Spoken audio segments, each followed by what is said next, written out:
You over there? Yeah, you! Say, do you like playing card games? You know, like Genius Invocation TCG? You TCG players are like mint in the wild, literally sprouting up everywhere. Hey, come on now. What's wrong with finding fellow Invocation aficionados? Anyway, care to join me for a game? Alright. No pressure. But why would you be looking for people to play Genius Invocation in a place like this? Don't people usually come here to fight? Whether you're throwing down cards or throwing punches, it's all a competition, isn't it? It's all the same in my eyes. There are lots of card players here in the fortress. When I saw you, I immediately thought, hey, even outsiders from other nations play cards. So I came over to say hi. Sure. Great! Since you've been here longer than us, you need to flex your seniority a little bit, right? Maybe you could start by telling us newcomers some stories about this place. I thought you would have already heard everything by now. All right, then. Did you have anything specific in mind? Or do you want me to just pick a topic? Why don't you pick? We'll let you know if we've heard it already. All right. Have you heard any strange rumors since you've arrived? Then, did you know that there are some people who are always gossiping over in the corner? There are two guys who are always skulking around in the corners of corridors gossiping. The bigger guy is Quisto, and the skinny one is Lavaroon. People call them the Bombshell Bros. I never really found their gossip very mind-blowing. It's pretty much just the same stuff that I hear about when I'm at work every day. If you're interested, you can go talk with them. They tend to talk a lot of nonsense, but they aren't exactly bad. Good to know. Do you have anything else to tell us? Let me think. Sounds like you want to hear something a little more tantalizing. Oh, did you know that the Duke was also a convict in the fortress of Meripede before? Huh? Wait, are you serious? That's right. The Duke was an inmate just like you and me. Seems he was exiled here for committing some crime. Who knows how he ended up rising up to become the warden, though. To go from an ordinary inmate to becoming the manager of the whole place? I'm not gonna lie, I kinda respect that. A forbidden zone? Sounds like something that someone just made up. I've never heard of that. Where did you hear about it? It's just a rumor we've been hearing, but no worries if you've never heard of it. Do you have anything else you can tell us? Anything else? Not that I can think of, but I'll be sure to tell you anything interesting I hear next time. You'll have to play a game of Genius Invocation with me first, though.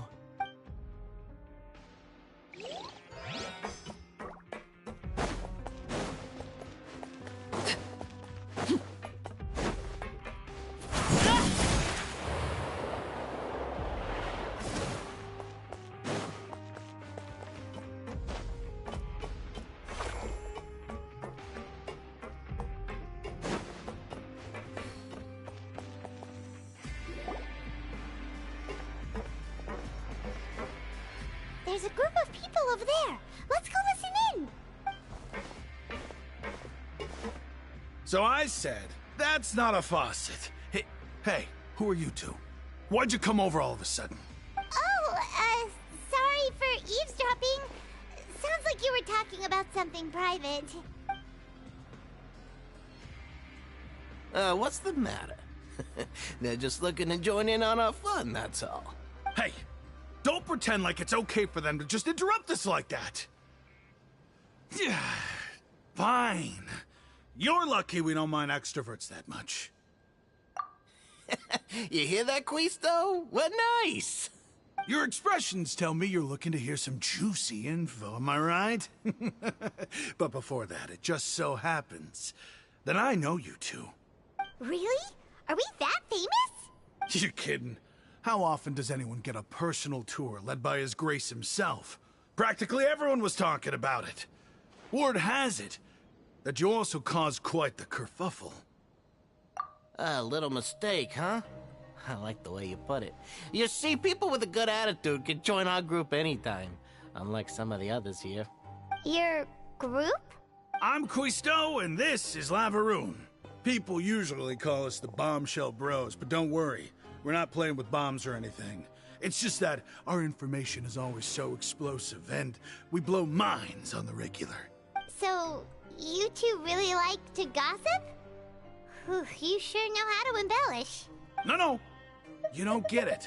Knowing intelligence will make things better for you here. For example, knowing who's working with whom, who has the latest rumors, who's not getting along. Wouldn't you like to know all that? Whoa, all this info's worth something, you know? You should prove you're worthy of it. I don't mind him. Quisto's always this way. Just play nice and say something to massage his ego. The welfare meals. Talk about the welfare meals. Right. That meal we had yesterday was super delicious. Paimon can still taste it whenever she closes her eyes. Is that so? To tell you the truth, I've been helping out with making those welfare meals. I've been working as a kitchen assistant for about a month and a half now. Oh, so you're the one who made those delicious steaks. Amazing. You could be a professional chef. You are correct. I am a true professional. In fact, I even went to culinary school. Since you like my cooking, I guess that means we share similar tastes. Listen carefully. This little bombshell will help you learn what's really going on here in the fortress.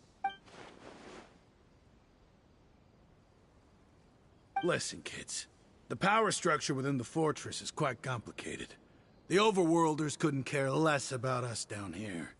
We're basically dogs to them. You've already met the one person here you should never cross, the Duke, Risley.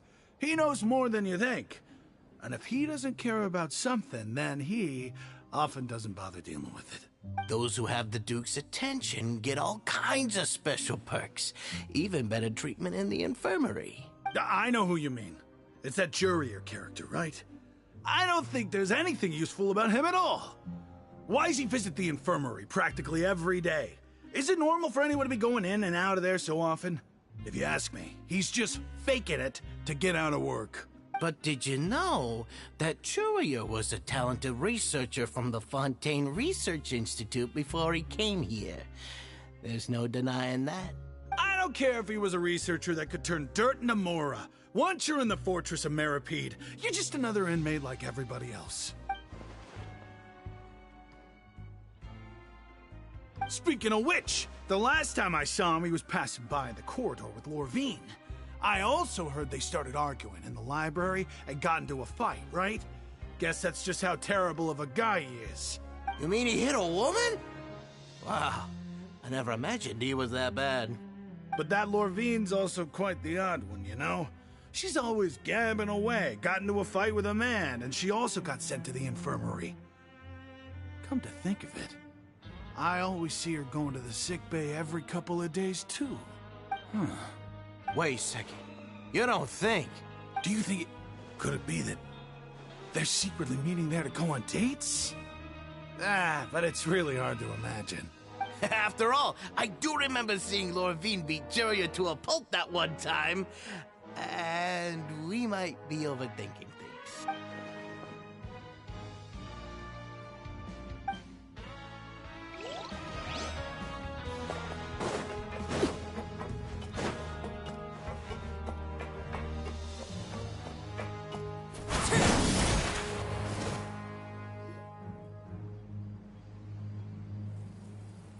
Look, there are some people talking over there. Let's listen in on the conversation.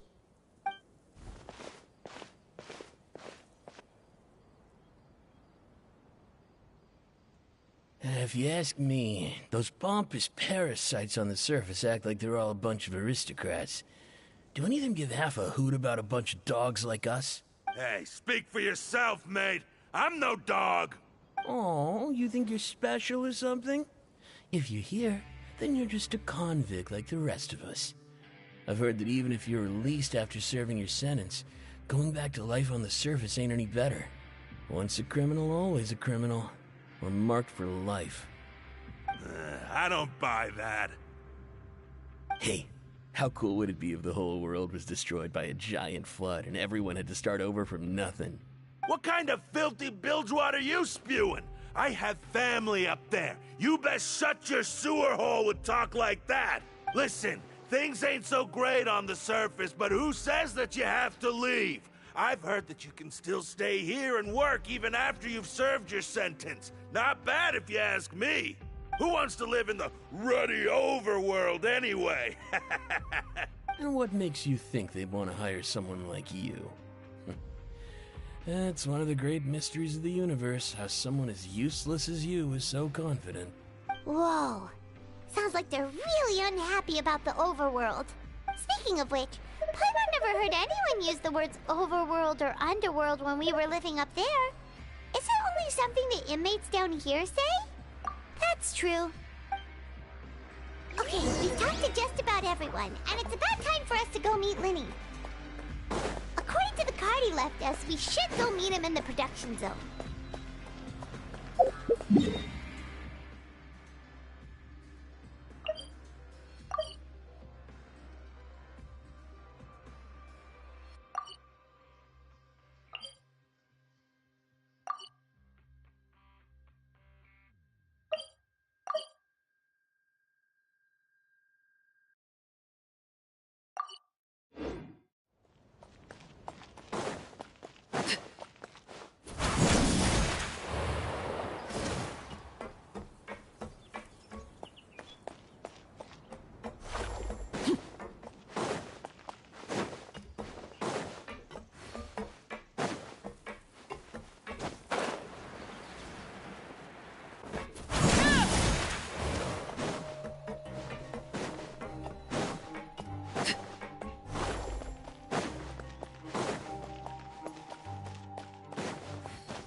Huh?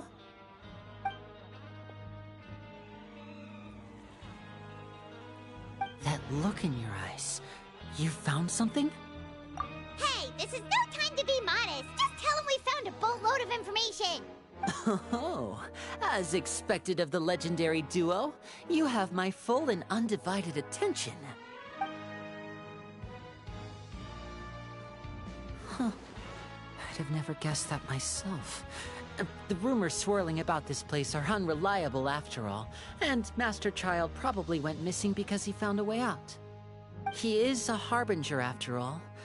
I suppose he's much more resourceful than I initially gave him credit for. Unfortunately, this isn't enough for our final report to Father. We need to find out Master Child's exact whereabouts. Father told me that even though Master Child said he was just coming to Fontaine for a vacation, he actually had some personal reasons. His agenda might be linked to his disappearance. His escape route is already flooded, so we'll have to task someone with professional diving skills to chase after him. Well, when you put it that way, it's obvious that only Fremine would be up to the task. Bingo! Is he around? He's working today. Coming here as a group would have attracted too much attention. I'll talk to him about it later. No need to thank me. This was always a part of our mission after all. Honestly, I'm far more impressed by you guys managing to collect all this information right under Risley's watchful eyes. Collecting information has always been our strong point. Now, let me think. To find out more information, Fremine will have to retrace Master Child's original route. And if he's to do that, he'll have to set out on the next pipe cleaning day at the earliest. That's 6 days from now. And after that, he'll probably take another 2 or 3 days to return.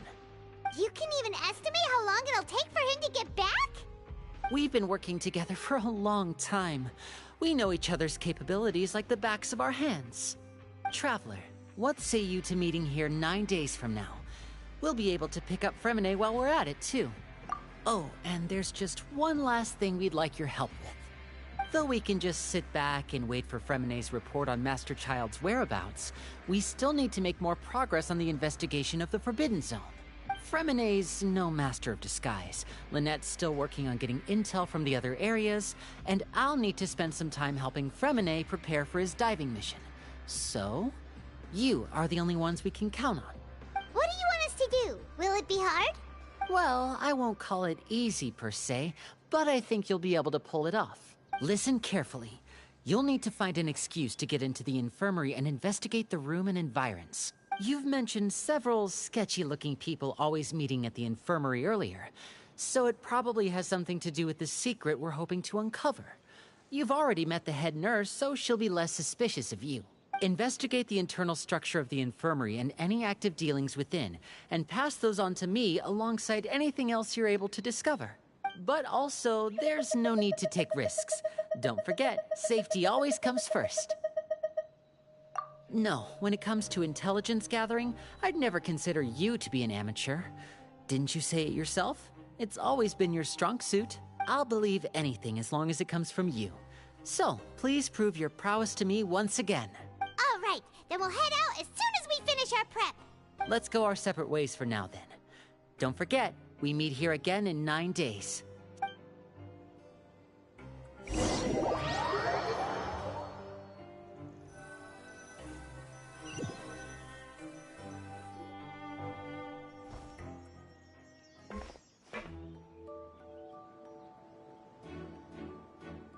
Hey, stay here for now. Paimon will take a peek. There seem to be several people inside.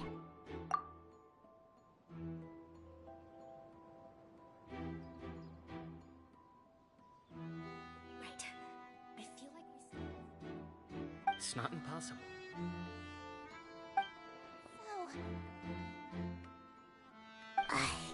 It's a bit hard to understand them from here, so why don't we just try to talk to them in person? Let's go as soon as you're ready.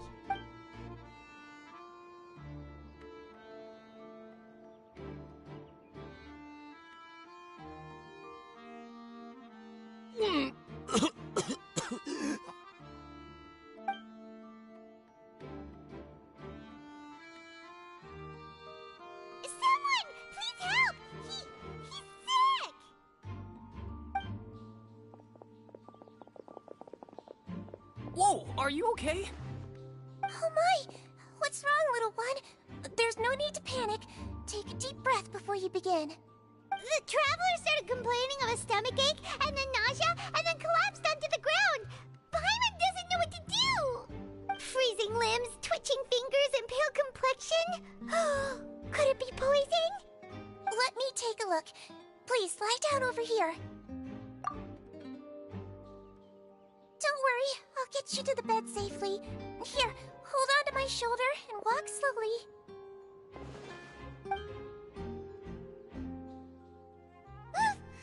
You can do it, Traveler!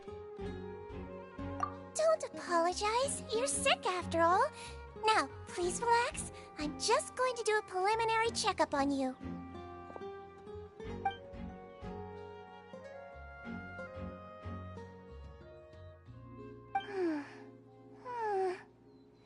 I see now. My checkup has confirmed that he's not in any mortal danger. That's our worst fear out of the way. Eh? Oh, that's good. But I'll continue my diagnosis of the patient now. Please, relax and take a deep breath.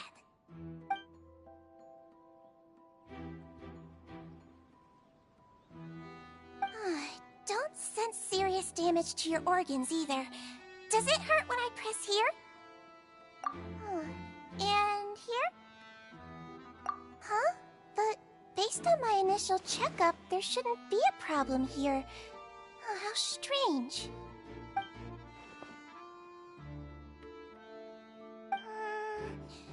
What about here? Does this hurt? Oh.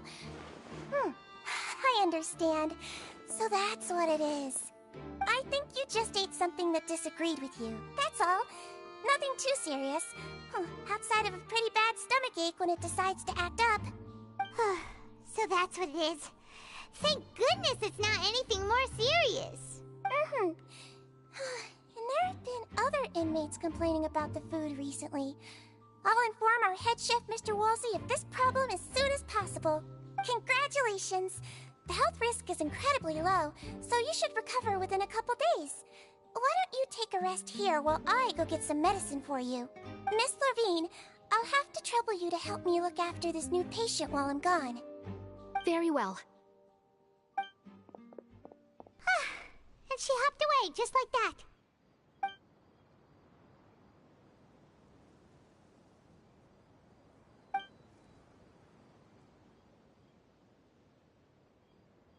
Hello. So how are you feeling now?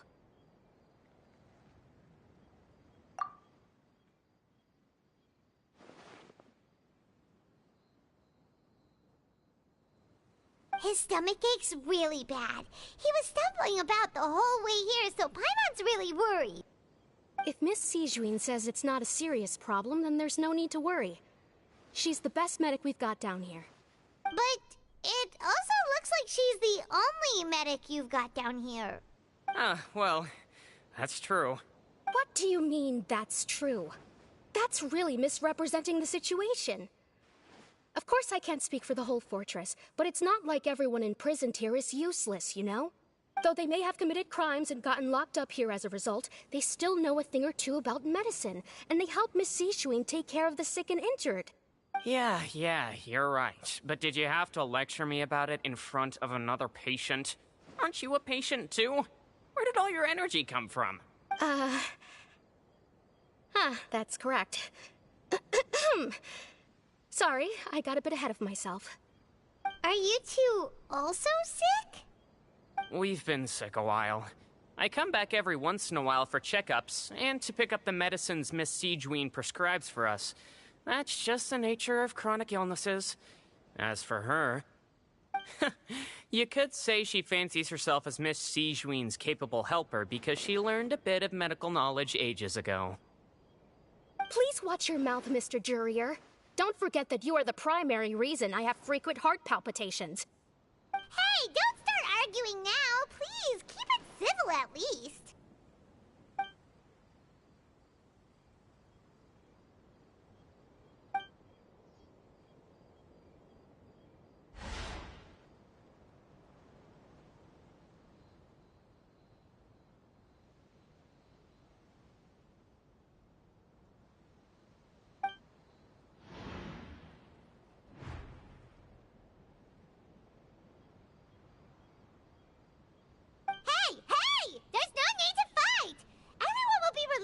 today, so there's no need to argue over silly things like this. But... Release. It's way too early for us to even think about that. And who the heck knows if we'd even be able to continue our previous lives?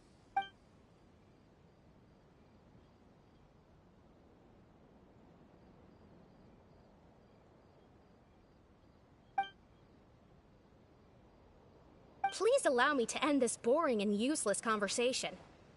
Oh, and Mr. Jurier, I don't want to see your face here again anytime soon. And same to you, Miss Lorvine. Anyway, that was more than enough rest for me, so I'm going to get out of this excessively noisy place. See you later, everyone. He just slowly walked off? Like that? That's just what he's like. I'm sorry you had to see all of that. I'm Lorvine, and that's... Well, his name is Jurier, but I hope you'll never have cause to remember his name. You really can't stand him, huh? I mean, can you blame me? Who would like someone who's as arrogant and obsessed with weird research topics as he is? But there's no need to keep dwelling on him. I'll accompany you two for a while. Miss Seishween should be back soon, and I'm sure you'll feel better as soon as you've had some of her medicine. No, it's nothing. I'm back! Did you rest like you promised? Thank you for getting our medicine, Miss Seishween. Did you all cooperate with your bed rest? I trust that nobody got up to walk around. Good. Here, this should be 2 days' worth of medicine for you. Take 1 pill now, and then continue your bed rest.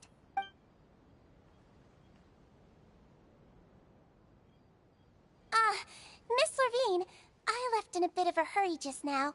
Do you still remember if we discussed the color of the pill that you should be taking today? I remember. You said it should be yellow. Yellow, huh? I understand. These are yours. Please, make sure to go to bed early after taking them tonight. You'll benefit from a good night's sleep. All right, then I'll also be on my way now. I hope you feel better soon, too. See ya! I'm going to fill out your medical record now. You're widely known as the Traveler, right? I just want to double-check a few details, if that's all right with you. Those two made quite the commotion just now, so why don't we let the Traveler rest? Paimon can answer the questions instead. So his primary symptoms are abdominal pain with secondary symptoms of nausea. Is there anything else? That's it. All right then. Is there anything we should know besides to take the meds? No, his base constitution is quite good, so I'm sure he'll recover quite quickly after taking the medicine. Please make sure to stick to bland or less stimulating foods, and don't stay up too late at night. Got it. Paimon will hold the Traveler to that for sure.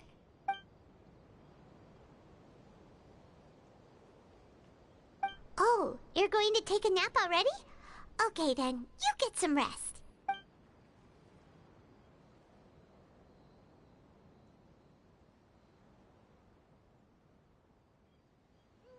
We've been to lots of places together. He may look a bit under the weather now, but he's actually super strong.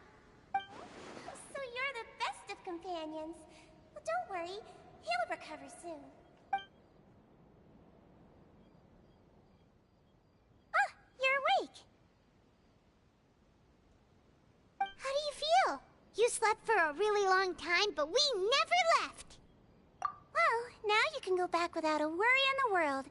Remember to take the meds regularly, and don't forget, bland foods. Thank you, Miss Seishween.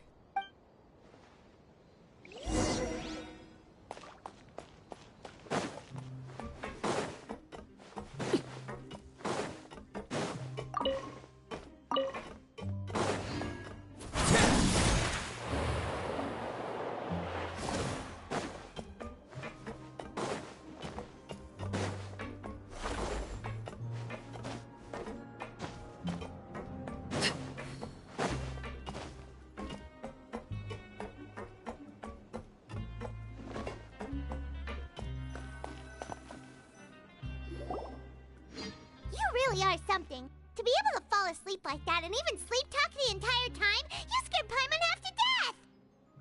No, but you kept mumbling things along the lines of, Pyron, don't take my grilled fish, and put down the Adeptus Temptation now! Paimon talked with Sigewinne the entire time you were asleep. She seems like she's just a sincere nurse, and Paimon didn't notice anything unusual in the room. Are you sure we're not going off track with the infirmary?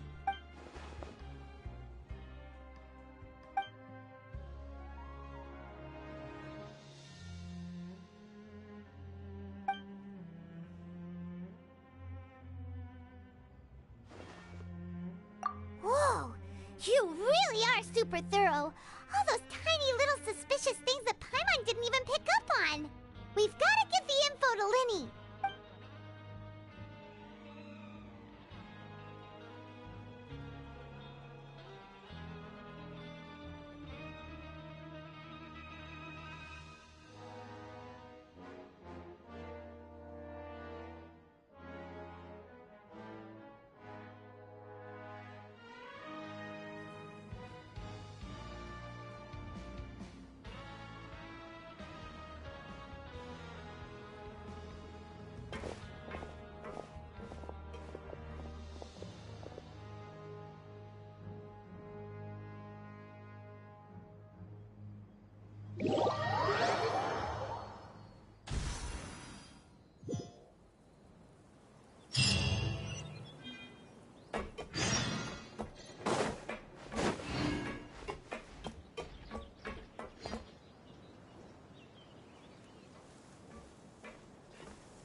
Hmm?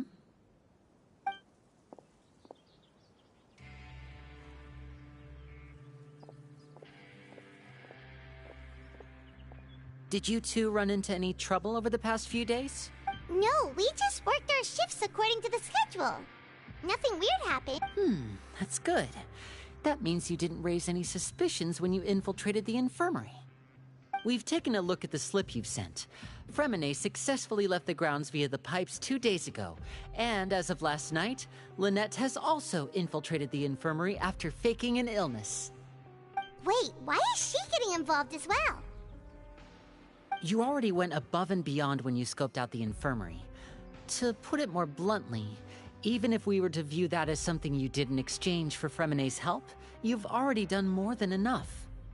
Infiltrating a guarded stronghold is a different kind of job from a one-off investigation. We want to avoid using the same faces over and over and reduce the amount of suspicion that will fall on any given person. Lynette also felt like you have already taken the first step for us, so she should be the one to finish the job. So that's what Lynette thinks. Paimon hopes everything's going well for her. Then, let's go check on Lynette before Fremine returns. If everything went well, then she should be wrapping up her investigation right about now. Is now really a good time to go over? According to my observations, Sigewinne always spends around half an hour away from the infirmary right before lunch. Lynette knows this as well, so this should be a good time to meet up with her. Also, I'm her brother, remember? It's only natural for an older brother to care about his younger sister's well-being. Okay, then let's head over right away.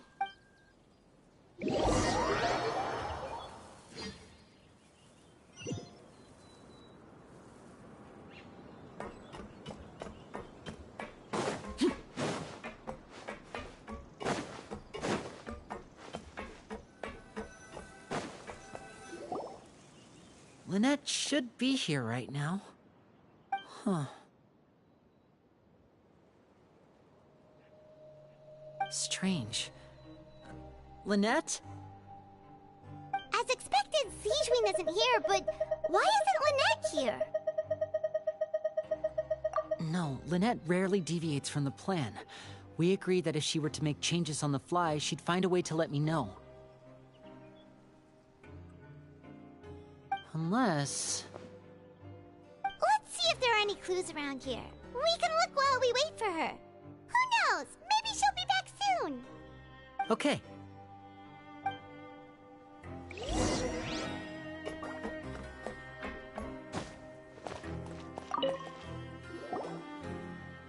some books here and a few files. They all look like medical records. Advanced nursing, how to raise the spirit of your patients, a quick guide to the psychology of emotions, and the meaning of laughter. These sure are some interesting books. Who knew Sijuin would be interested in these kinds of things? She even has books on understanding people's motivations and feelings. Is it because she's a Melusine? Or does she have a need to understand her patient's emotional state? Seems quite normal to me. These are skills that would come in handy for a nurse from time to time.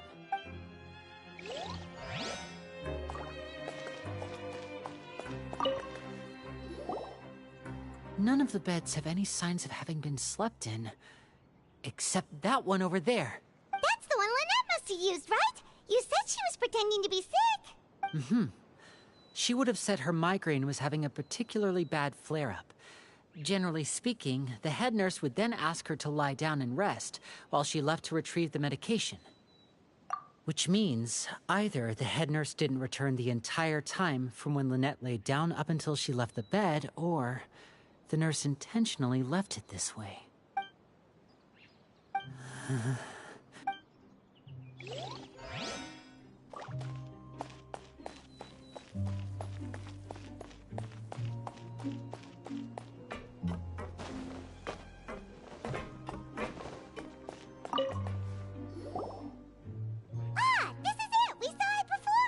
Wait, this thing? It doesn't look like it's been disguised that well. The space behind it is empty. From its size, I don't think it's an entrance that is meant to be taken apart. There's probably a mechanism around here somewhere. Could Lynette have tried to get inside? But if that's the case, she would have contacted me for sure. Let's look around here for some more clues. Don't panic, just take another look.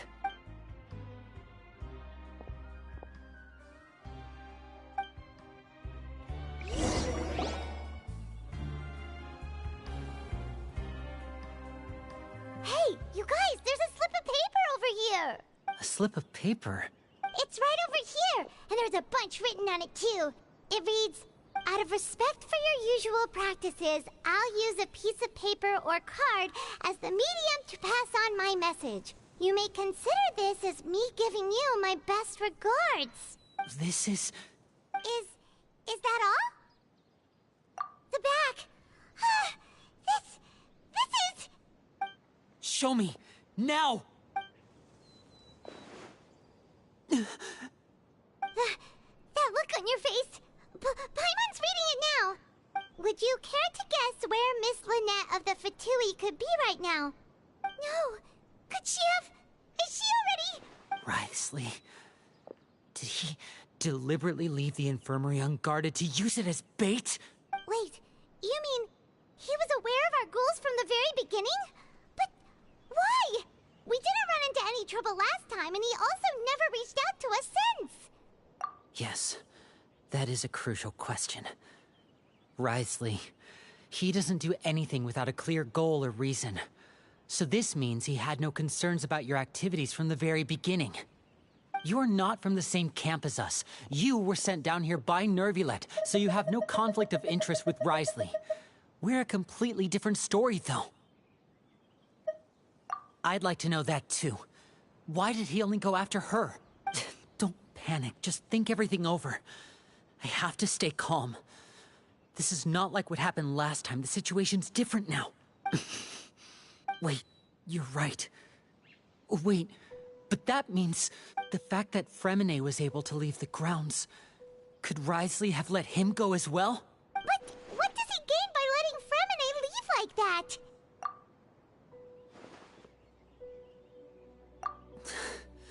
So he's challenging me and trying to provoke me, I'm sure of it. We never should have sent out Fremine. We had to go through all that trouble to find an opening to sneak him around the guards and into the pipe, and we even thought luck was on our side. If Wriothesley let him leave on purpose, then he's probably in a terrible spot now as well. Lenny's getting more and more panicked. We have to calm him down. Don't be like this, Lenny. Fremine wouldn't have left if we hadn't told you about Child. That was our fault. No. I'm the leader of this operation, and I'm the one responsible for this team. I was the one who failed to protect them. I'll go talk to Risley. Hey, don't be reckless! Traveler, please talk some sense into him! I simply cannot allow Lynette to be abducted again. I have to go. I'll find a way to get them back! He's rushed out the door! After him!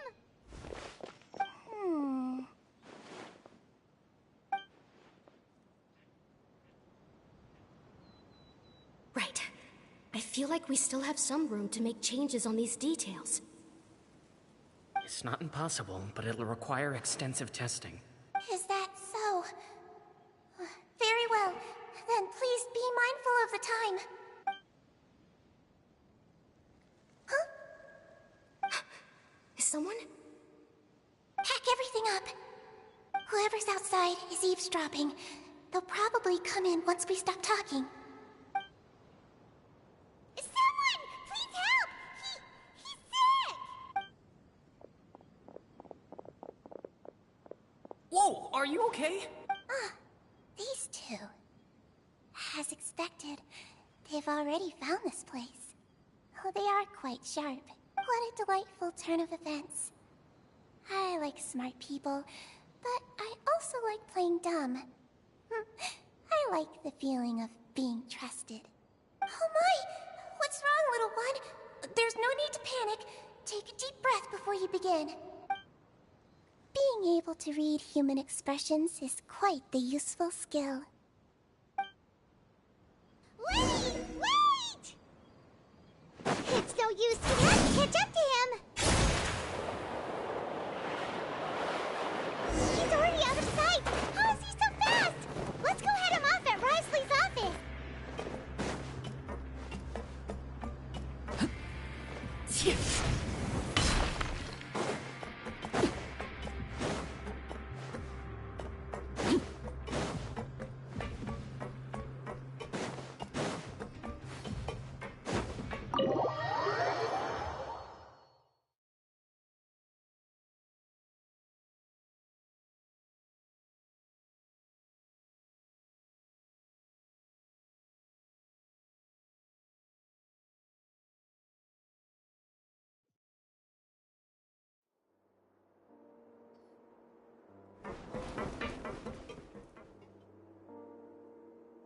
Come out and face me, Risley!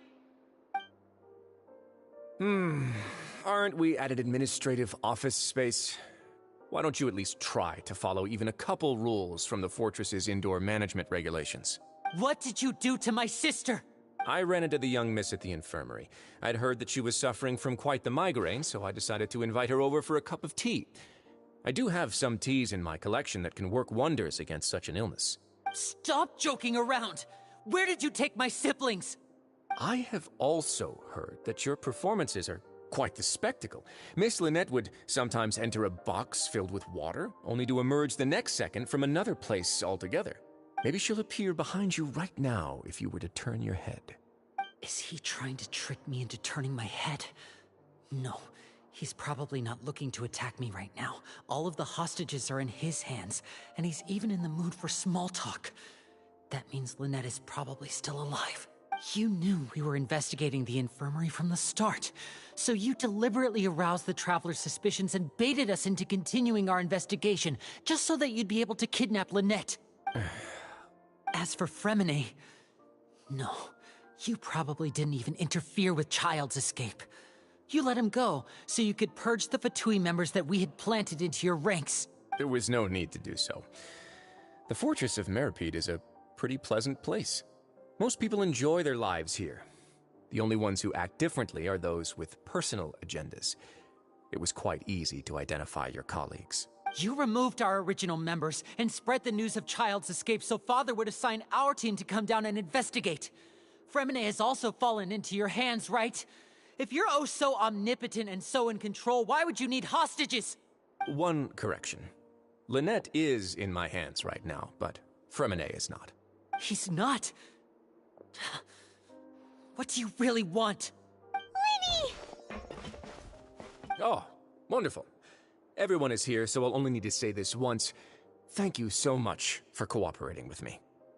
Eager and to the point, I see. Alas, only Miss Lynette is currently having a cup of the fortress's finest tea. Although, as per your original plan, Mr. Fremenet should also have returned to the fortress by now. But he has neither shown up within my gates, nor has he been taken into any kind of custody. So where do you think he may be right now? Wait, you can't mean you locked him outside in the sea? I closed the fortress's gate to the outside world. That's all. Fremenet's a star diver, so he should be fine, right? No, we're still here, so he definitely tried to find a way to come back for us. So we can't assume he might have made a break for the surface. But why would I do this, you may be asking? To have an audience with you, of course. My intel tells me that Mr. Linney is a great magician, so it's only natural for me to want to have some cards of my own when it comes to negotiating. Besides, I do recall you mentioning to Miss Lynette that you've always wanted to have a face-to-face meeting with the Lord of the Fortress of Meripede, regardless of whether it was in a personal or a professional capacity. Well, you got your wish. So, you've been keeping tabs on us before we even set foot in the fortress. Some of my folks just happened to hear a thing or two, that's all. In any case, I will be straight with you. I was willing to play dumb and turn a blind eye, so we had a pleasant few days playing games together here. But once you started focusing on the Forbidden Zone, all of that changed. Mr. Linney, the cards are stacked against you right now. Miss Lynette is in my hands, and Mr. Fremenet is still slowly being pickled out there in the brine. You know just as well as I that he cannot last out there forever. You need do but one thing to guarantee their safety. I would like you to contact your superior, and ideally invite her over for a cup of tea with me. You want to see Father? But why should she bother giving you an audience? Well, if she cares for the well-being of her dearest children, she should have plenty of motivation to join me for a parents' evening. I've heard that the bonds between the members of the House of the Hearth are like the bonds of family. I don't see why she would refuse. Why did you think Father sent us to handle the Fortress of Meripede? This place is basically a no-man's land. It wouldn't be fitting for anyone as important as a harbinger like Father to come here in person. Oh, I see. So it's because she doesn't care for my place here. That's such a shame. After all, I've amassed quite the tea collection. I was looking forward to sharing it with her. Both Monsieur Neuvillette and Lady Farina have already received many samples as gifts. Was this the extent of your master plan to get to Father? No matter how much pressure you may put on me, I won't allow you to use us to blackmail her. You people really are difficult to get along with. All I'm asking for is a face-to-face conversation. Does she truly have no interest in the fortress's secret? Mr. Linney, you have one last chance to invite your father here. If you refuse... Linney! Instead of asking why I'm doing this, why don't you try to see things from my perspective for a second? From the very beginning, the Fatui has been actively infiltrating my fortress. I gave you a warning by cutting off the first few operatives I found, but that only caused you to double down. Had you given up on the fortress then and there, I'd have no reason to want to talk. Mr. Fremenet left the fortress on his own, and Miss Lynette tried to pry out my secrets right in front of me. No matter how you look at it, the responsibility for this falls on you. I shouldn't ask Father to do anything because of us. 6, 5... Wait, 2, 1. Time's up. It really is a shame, Mr. Linney. Risley! Negotiations have broken down. Please leave, ladies and gentlemen. It's time for my afternoon tea. Yeah, listen to the Traveler. If you can't talk to Linney, can you at least talk to us? You do realize that I'm only letting you go because of Neuvillette, yes? You're here helping him out, and I've already done my best to stay out of your way. But that doesn't mean you can just do whatever you want. The fortress may be small and remote, but it still has its own set of laws. Then how about this? Those who are capable deserve respect. You've spent quite some time investigating my home turf by now, so why don't you tell me a thing or two about what you found, hmm? I'll ask you 3 questions. Answer all of them correctly, and I'll agree to your request. Question 1. Regarding the hidden rules of the production zone, what is the truth behind the one about not being allowed to work for 3 days in a row?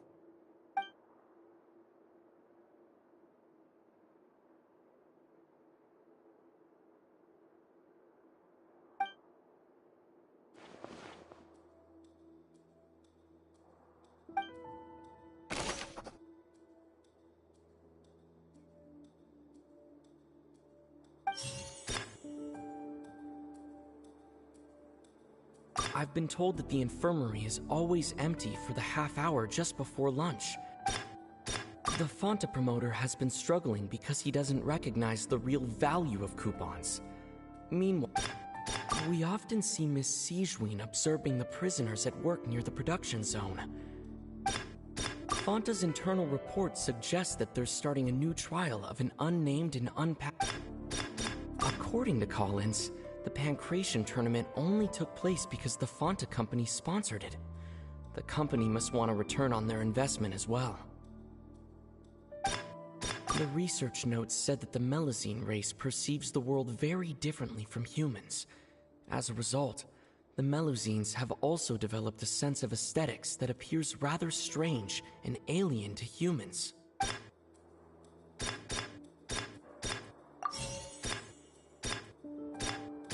The Fonta promoter has been... We often see Miss Sigewin. Fonta's internal report suggests... According to Collins, we often see Miss C. The Fonta promoter has been... I've been told that the infirmary... The Fonta promoter has... Fonta's internal report...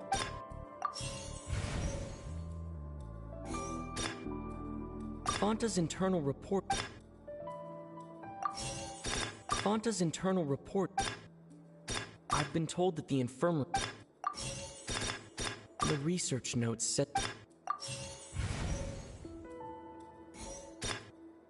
The Fonta promoter has...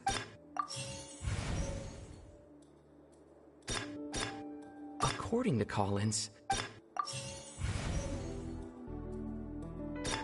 we often see Miss...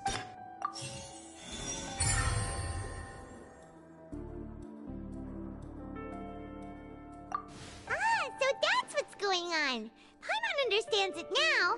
The hidden rule of the production zone. People are not supposed to work 3 days in a row, and if they do, they'll get strange meat in their welfare meal. At first we thought this strange meat must have something to do with the people who disappeared, but in reality, they were all prepared by Sigewin, the head nurse. She often visits the production zone to observe the workers' health and makes a note of anyone who has worn themselves out after 3 full days of work. Out of her sense of duty as the head nurse, as well as her genuine concern for the workers' health, Sigewin visits the cafeteria right before lunch and cooks an extra dish for those who can use the stamina boost.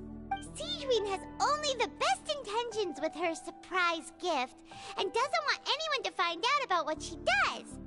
However, unfortunately, Melazines as a race perceive the world differently from humans, and their sense of aesthetics is even more alien to us. The recipients of her lovingly prepared special meals cannot taste the care within and usually just freak out. Are we on the right track? Not bad. You've uncovered Sigewin's secret and even guessed her intentions correctly as well. It's nice to know that her efforts have not gone unacknowledged. All right, now for my next question. There are also some hidden rules in the Pancration ring, including the one that you're not allowed to support both sides of a fight. Why is that?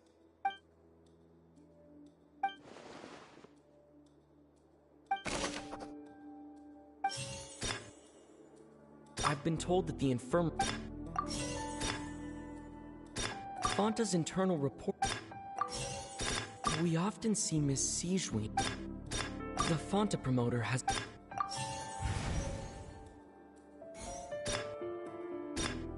The research notes said that the Melis...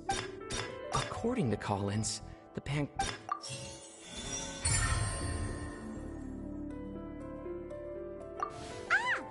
gets this rule too now, so there really was nothing to be afraid of. That hidden rule of the Pancration Ring is about how, people are not supposed to bet on both boxers at the same time. And if they do, they'll receive a package containing a strange, blood-colored liquid. People get scared when they see it because they've subconsciously begun to associate it with the missing boxer. But really, it's just a bottle of the latest yet-to-be-named and packaged new Fanta trial product. A blood-red drink. It's no wonder even Fanta's own staff were questioning the company's decision-making. The company, facing backlash from its own staff, decided to try to trial the product on a smaller scale to see how it might be received by customers. They came to the Fortress of Meropide and offered to sponsor the Pancration tournament so they could push their new product. But the Duke completely refused to even entertain the idea. The Duke, knowing how valuable coupons are in the fortress, knew that only total idiots who didn't understand their true value would bother buying a Fanta product here. And so, only those who proved their stupidity by being dumb enough to bet on two opposing sides of the same match were selected to receive the drinks. I acknowledge the effort you've put into bringing the truth of this mystery to light. Although, based on your description, that Fanta promoter is a bit too careless with his words. I may just reconsider my collaboration with the company. All right, and here's the final question. What's the secret behind our head nurse and all of her patients in the infirmary? Stop your cruel and pointless games, Risley! You know that we haven't finished our investigation, so there's no way we can answer the last question. The thought of sparing Lynette and Fremine never even crossed your mind! You'll pay for this! Ah! Lenny, are you alright? Oh, close one. I owe you, Sigewinne. That was a fantastic shot. It was nothing, Your Grace. Sigewinne? Though this gun may look like a toy, it's actually fully functional, as I just demonstrated. Sigewinne... You... Not at all. I am merely a resident of the fortress, and thus protecting it is my duty. When Monsieur Nervulette asked me to come here, he told me that my job would be to take care of the well-being of everyone here. I am merely discharging my duties. But if you mean what you just said, then isn't Linny someone you should be looking after as well? Isn't he a resident here just like the rest of us? But I really am just doing what Monsieur Nervulette told me to do. Everything I did, I've done to protect them. Had I not, they would be in far more dire straits right now. His Grace knows it too, right? Your Grace? Mind proving my innocence to them? My dear Sigewinne, whatever shall I do with you? Would it have killed you to just wait another minute or two? Well, it's nearly time after all. The way you do things can be truly frustrating sometimes, Your Grace. I figured I should try to talk some sense into you. What are you talking about? What time? Take me if you want. But let them go. How touching. Can you just give me one more minute? Don't be like that, Your Grace. All right, everyone, calm down. 2 more visitors will be arriving any time now. I'll go get a cup of tea. Miss Sigewinne, I leave Miss Lynette in your care. You... What are you doing? I believe I hear footsteps.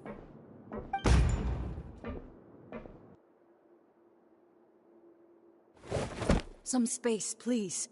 Ah, Miss Clarande. My door. Fremine... Fremine... What's going on? What is Clarande doing here? Work. I'm sorry about shooting you, Mr. Linney. The tranquilizing effect will begin to wear off soon. Please take it easy in the meantime, though. What happened to Fremine? Wasn't he diving just outside of the fortress? Why is he looking like...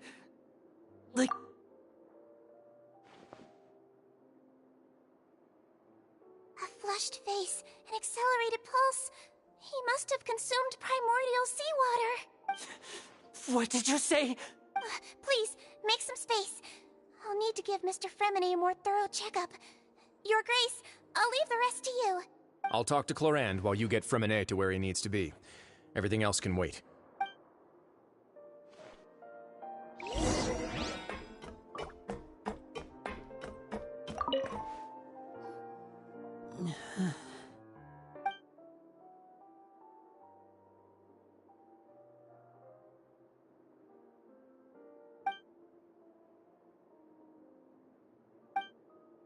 How is he? These symptoms are probably caused by an acute ingestion of a large amount of primordial seawater. Still, his condition is not critical. Of course, it would be best if he stayed for further observation. Let's leave him here for now, and move him to the infirmary once he's recovered a bit more. Sorry.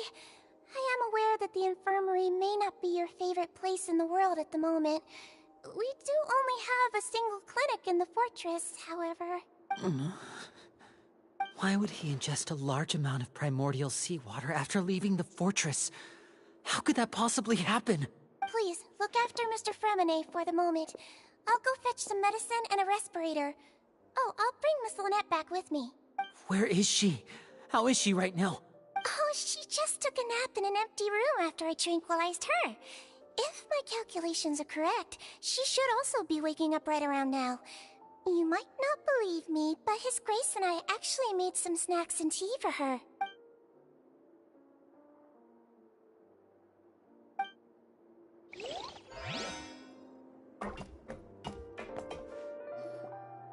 What's that look on your face? I thought I made good time on the way back. Oh, I'm just admiring your punctuality. Had you arrived just a few minutes later, Sigewinne may have been forced to shoot Mr. Linny again. How's the situation out there? The water has changed. It's pretty much as expected. The concentration of primordial seawater has increased significantly. I was only out there a short time, so it wasn't too bad. But if one were to stay for any significant amount of time... well, you can see how that boy's doing. Where was he when you found him? The abandoned zone at the end of the pipes. A good distance into the water. Closer than I thought. He must have recognized it early on and tried desperately to swim back. Locking the door was necessary. I don't think we could have saved two. Well, I did try to convince him that I had my reasons. Never seems to work, though. It would probably work on Neuvillette. He has a knack for picking out who had good intentions, even when the outcomes were all terrible. It's a bad sign if you're having to plead your case to Neuvillette. Want some tea? Not particularly. If you want to drink some that badly, just say so. Fine, I'd like to get some tea. Want me to get you a cup too, since I've already made it? Might as well then, I suppose. Actually, do you have a towel? I would like to dry my hair.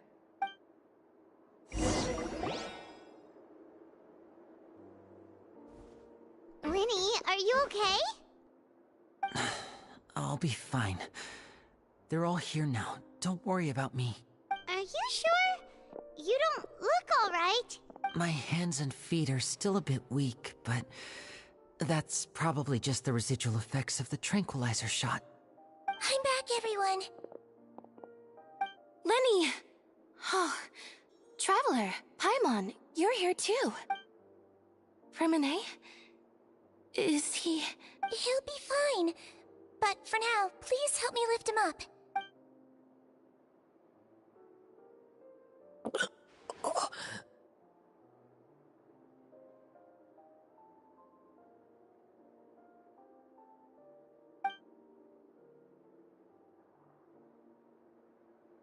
His breathing's beginning to slow down. Give me a hand and help me get him to the infirmary. Yeah, I'll take him from this side. Lynette, together? On it. Traveler, you seem pretty worried about him. Want to come with us? The Duke and Clorand are gone. They probably went to get some tea. The Duke will explain the truth in just a bit. Miss Clorand will need a break, since she only just returned from rescuing Fremine out of the sea.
awake. Fremine, how do you feel? Lynette. We're all here. Where am I? The infirmary, at the Fortress of Meripede, Mr. Fremine. And you are no longer in any danger. How do you feel? Don't push yourself if you're not feeling up to it. Traveler. Paimon. It's been so long. The sea. There's something wrong with the seawater. Shh, it's okay. We can talk about it after you've recovered. No, listen to me. This is really serious. There's primordial seawater mixed into the regular seawater. I don't know why it's there, but no one should touch it. Pipes. Right, the pipes. It's all coming back to me now.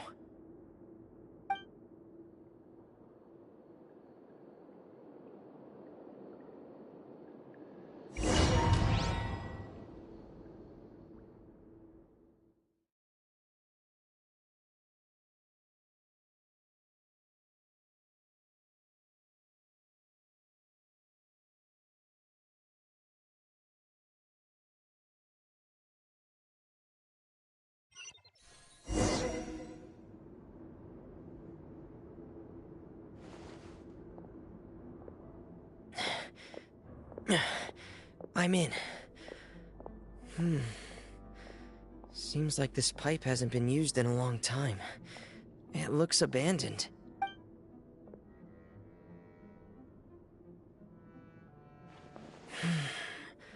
Where could Master Child be?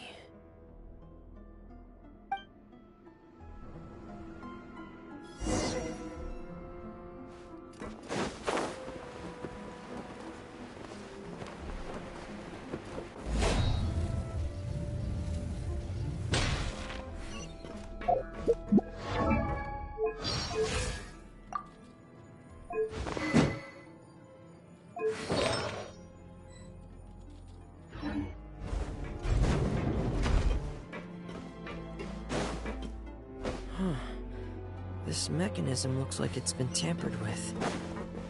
Could he have done it?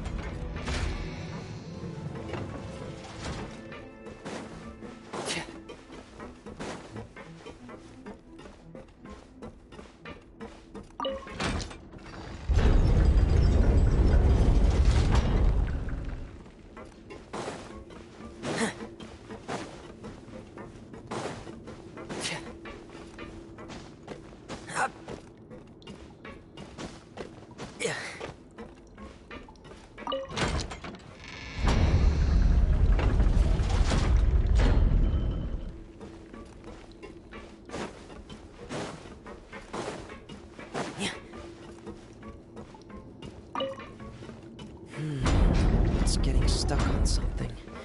Seems like I'll have to avoid those obstacles while I turn it.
This is where the water starts.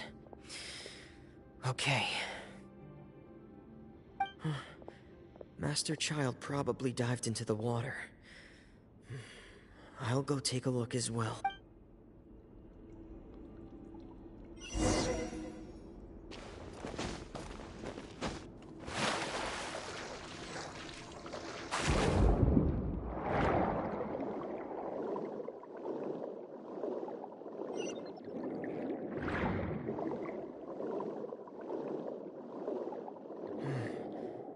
vegetation here is a bit more sparse. These traces aren't natural. A person must have left them, and recently. I should be going in the right direction.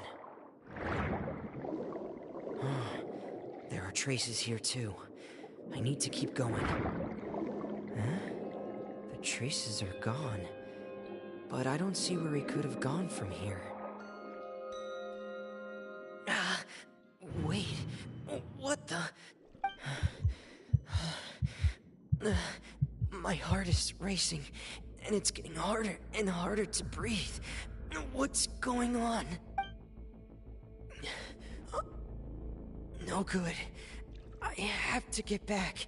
They still don't know anything about what's going on.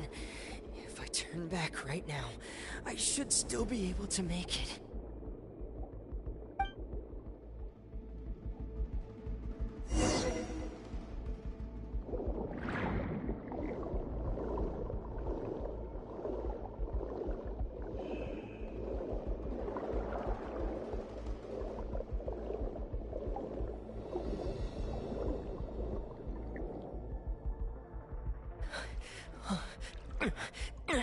I can't die here.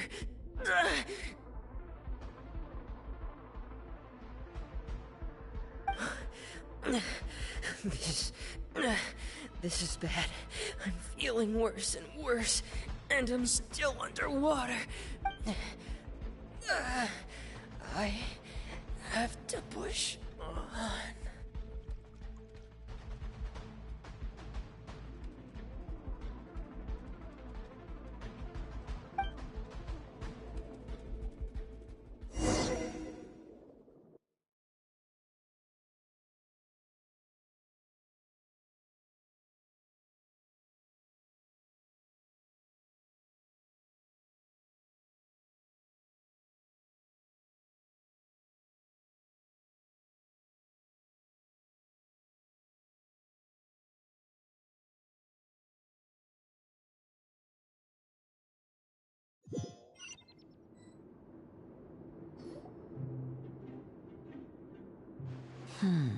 So, in other words, the trail you were following vanished, and you had no idea where Master Child could have gone. But there was also no obvious place for him to have disappeared to. That's right. I tried my best to swim back, but I had already put some distance between myself and the fortress, and I just couldn't find the strength to keep going. I probably passed out some time after that, and you know the rest. Miss Clarande brought you back, but we also don't know why she just suddenly appeared at the fortress, or why she went out to save you. Miss Clarande, you say? I must go thank her in person. You're still too weak for Monet. You can go after you've had some more rest. Miss Lynette is right. I believe Miss Clarande will stay here as a guest for another few days, so there's no need to hurry. A guest? Then I can assume Risley was the one who invited her to come down here? You should ask His Grace about that. He'll be able to explain better than me. Yeah, it's about time he actually told us what's going on. Wanna come with us, Lenny? No, please go on without me. I don't want to leave just yet. Lenny. The logical part of my brain is aware that we're safe right now, but I still can't bring myself to leave. Both of you are just in danger. Understood. Then let's just sit together for a while. In that case, I'll leave the infirmary to you. The Traveler and I are going to head out for now. As long as you stay in here, I don't think you'll be disturbed. Thank you.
I take it Mr. Fremonet's condition has stabilized? Of course! I wouldn't have left the infirmary otherwise. I've been expecting those two, but might I inquire as to the purpose of your visit, Miss Siegeween? I wanted to check up on Miss Cloran. How are you feeling? Mostly fine, I think. If you don't mind, I'd like to perform another quick physical exam. It'll just take a few minutes. All right. Thank you for looking out for me. I'll take my leave for now, then. Well, want to explain yourself, Risley? Of course, but I'm not partial to the word choice of explain. How about enlighten? Where should I begin? How about you start by asking me any questions you have? You can start with whichever one you'd like to get answered the most. Then Paimon will begin. Did you know about Lenny's goals from the very beginning? No. I just knew they were Fatui operatives sent to the fortress by the Knave. As for their specific goals, I only figured those out as you made progress on your investigation.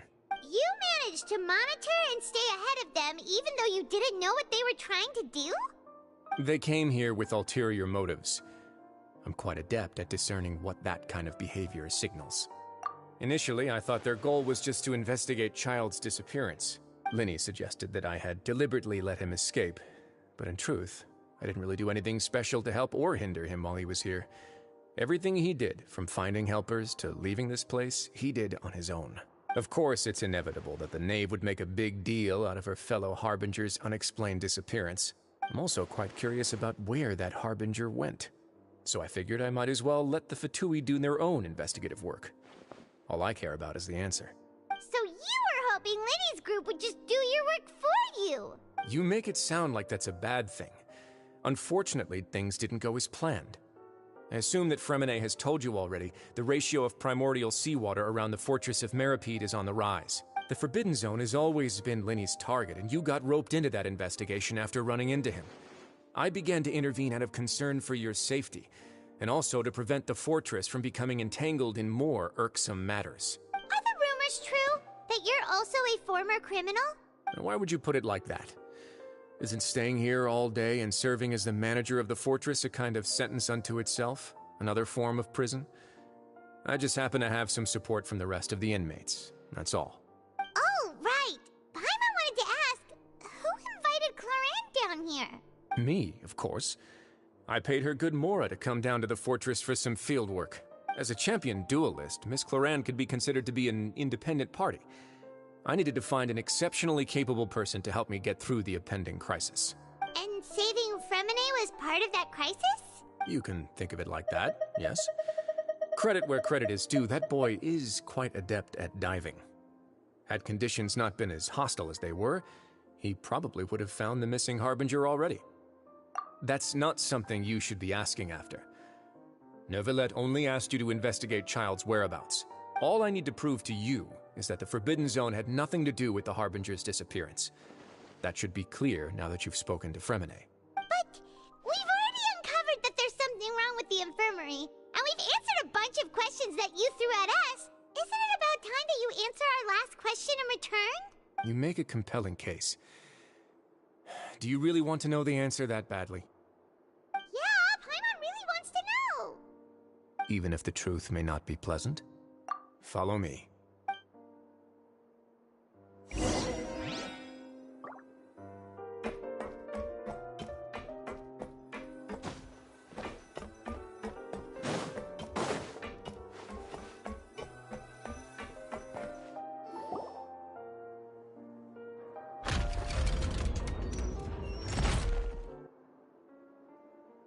There's a hidden door here?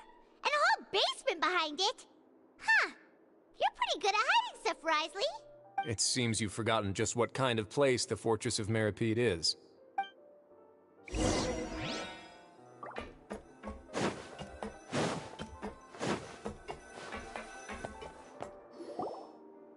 Stand on the central plate.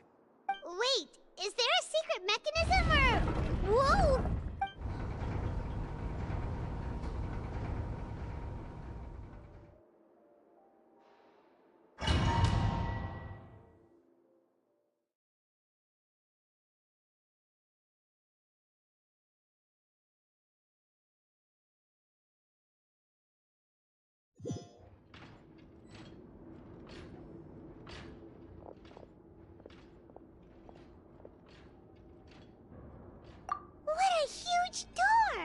There are 3 such isolation gates in total.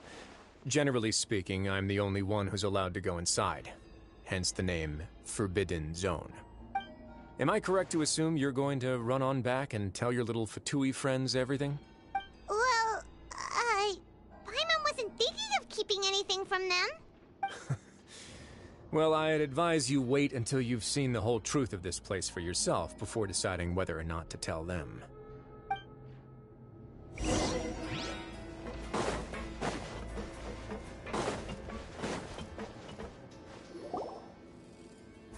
Huh. So there's a switch on the side. Stand back.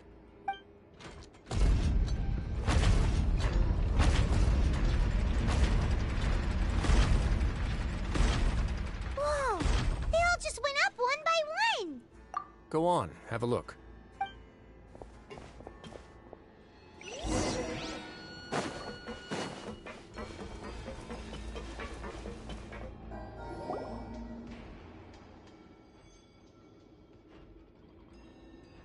I've been interested in what lies beyond that gate ever since I assumed leadership of the Fortress of Meripede.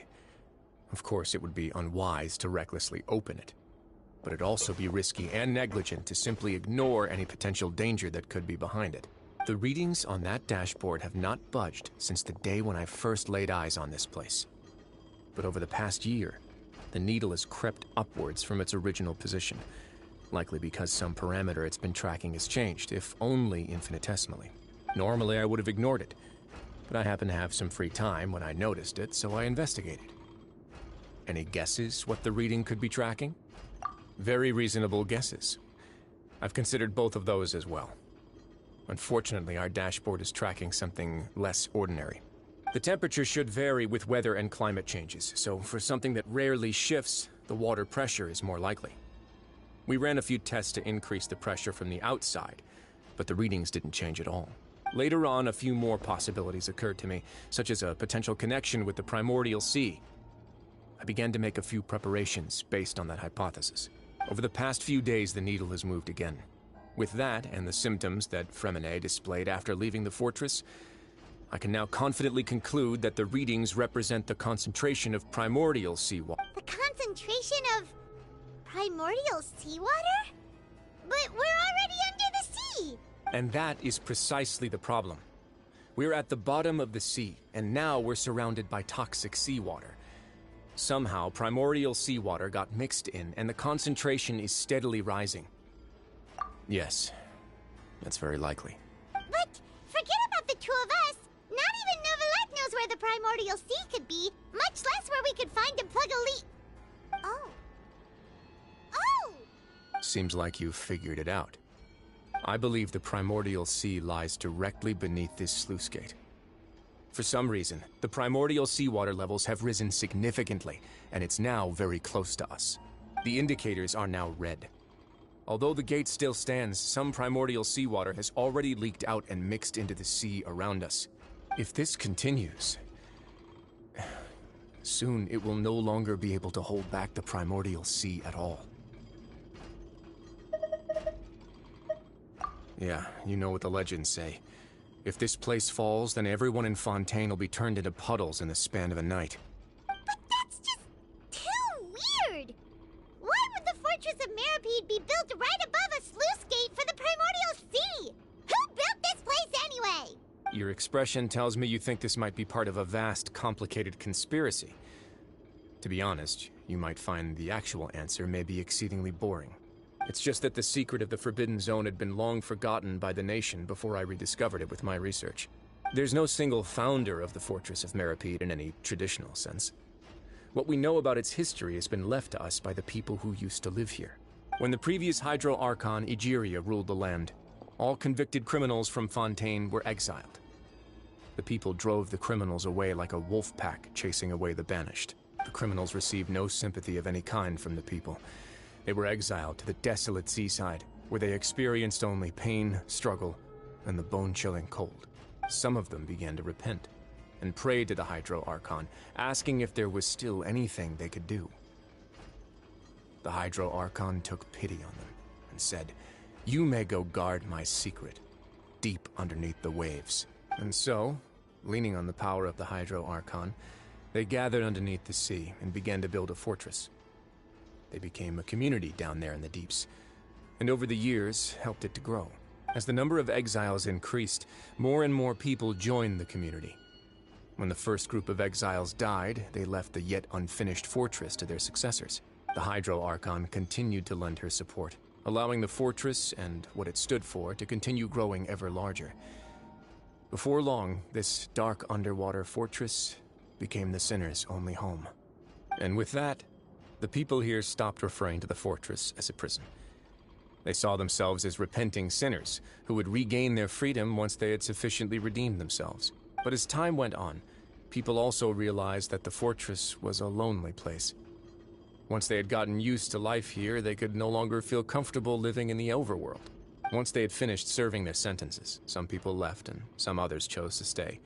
They'd find some idle position and let their withered souls fade away with the ancient secrets of the past. After many, many centuries, few people still remember the reason for the fortress's founding. Now they just see it as an integral pillar of Fontainian society, as the place where criminals deserve to be sent. Now and again, researchers manage to break one law or another and live out their days in the fortress. I learned all this from an elderly historian. Everyone else just thought he'd made it all up. But now you know every part of that history is true. Indeed. It's just as the prophecy says. If this gate fails, then everyone will be dissolved into the sea. To be frank, not really. But sadly, that hasn't stopped this prophecy from proving all too accurate. Prophecies are troublesome things. Just hearing one will create the first wave of panic. Seeing signs of it will bring about the second, and actually witnessing it in real time, the third. Let's go somewhere else. I want to show you something.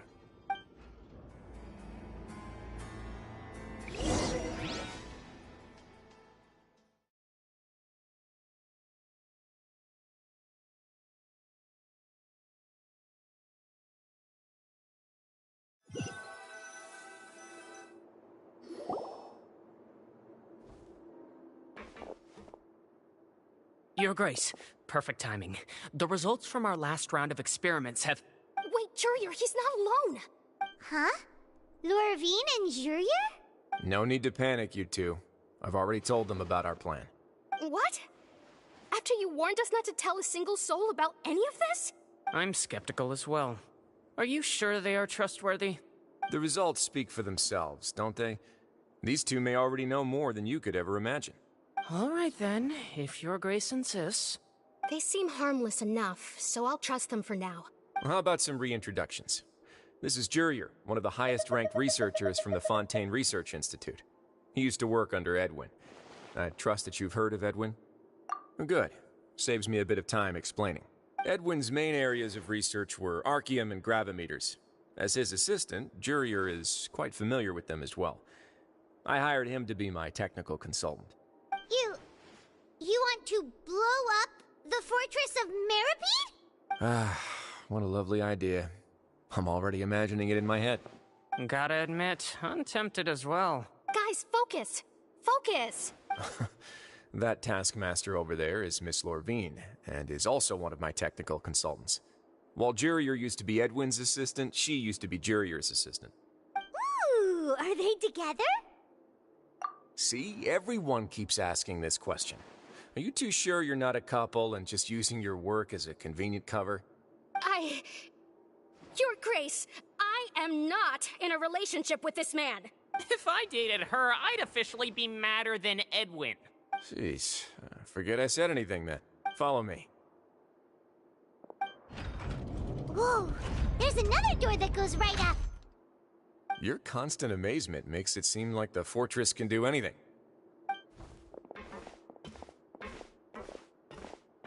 But Paimon really thinks everything's super cool. Well, let's spice it up a bit. And here you go. What a huge ship? This is also a production zone that Paimon's never seen before. How much do you know about Fontainian history? Not much at all. Well, then maybe you haven't heard the story of ancient Lemuria. To give you a quick rundown, Fontaine used to be ruled by the Lemurian dynasty. According to legend, the Lemurian king Remus came to this land after being inspired by divine revelation and found the seer Sibila, who had taken on the form of a golden bee. Taking the golden bee with him and riding on a huge ship, the Fortuna, he created his nation above the surging waves. He called his nation Lemuria and used the Fortuna to incessantly search for new tribes and islands, calling on them to join his empire. There's a ship in this story too? Where there's water, there'll be ships. People believe that hope can always be found at the end of a voyage. Do you believe that too? To a point, I think. As you've already seen, I have a whole factory's worth of labor, materials, and technology at my disposal. Certainly can't hurt to give it a try. So the moment I began to speculate that the primordial sea might lie underneath the gate, I also began this project. Were you inspired by the legendary Fortuna? Maybe.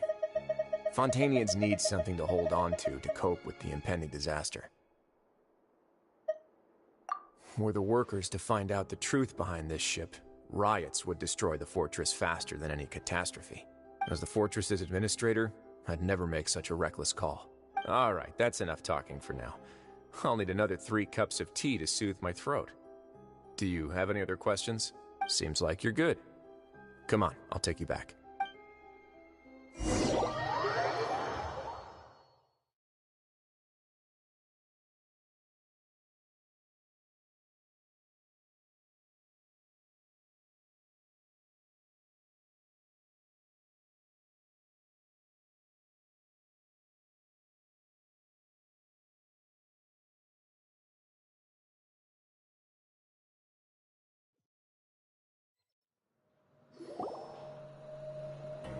I'll leave you here for now.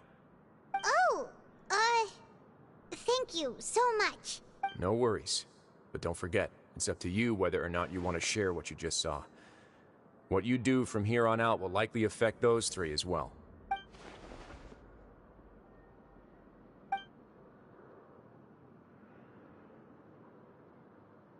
Yeah, we'll put a lot of thought into it for sure. Great. I look forward to what happens next. We're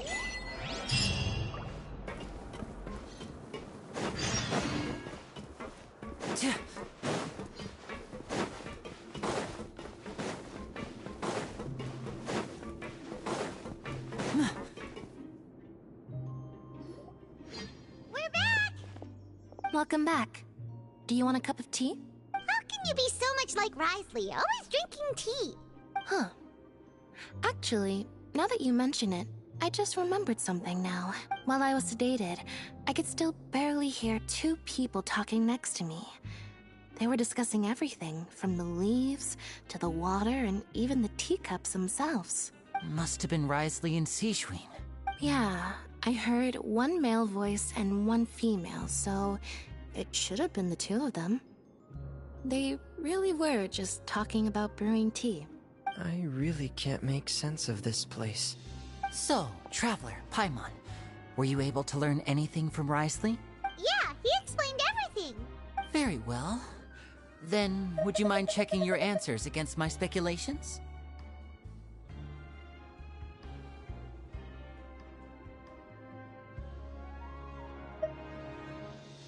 Yeah, I took the time to rest, so I'm feeling a lot more relaxed now. Nobody else is around, and Miss Sijween is also busy with something or other. So let's just talk here. All right, then I'll posit my theories. I asked myself 3 questions. Firstly, why was Fremine affected by the primordial seawater? It was because he dove into the sea. My theory is, the long-lost primordial sea is probably very close to the fortress of Mirapede. Whoa, he's good. He got that right on the first try. That's our Lenny. Secondly, Risley's attitude changed dramatically during the course of our stay here. He ignored us completely at first, then suddenly roadblocked us. Why? I spent quite a long time thinking about this. If he has been monitoring the Fatui since the very beginning, he probably ignored us at first because he was hoping we could find Master Child for him. What's more, The Fortress of Meripede is not part of Fontaine's court system, nor does it report to Udex Nervulet. Wriothesley is basically the king of a no-man's land. As long as the fortress doesn't do anything about Master Child's disappearance, Father can use it to pressure the Fontaine authorities. And while the two factions are pitted against each other, Wriothesley will be free to move between the parties of interest. If I had to guess, he probably has something that he's working on himself. It's likely related to the secret of the infirmary, but I just can't think of what it could be. You're super smart! Thanks so much. Then finally, there's the last question. If Wriothesley does have a plan, what could it be? All I know for now is that his plan probably has something to do with the changing nature of the seawater. He's even gotten Cloran to help him out. That can't be the full extent of what he's doing.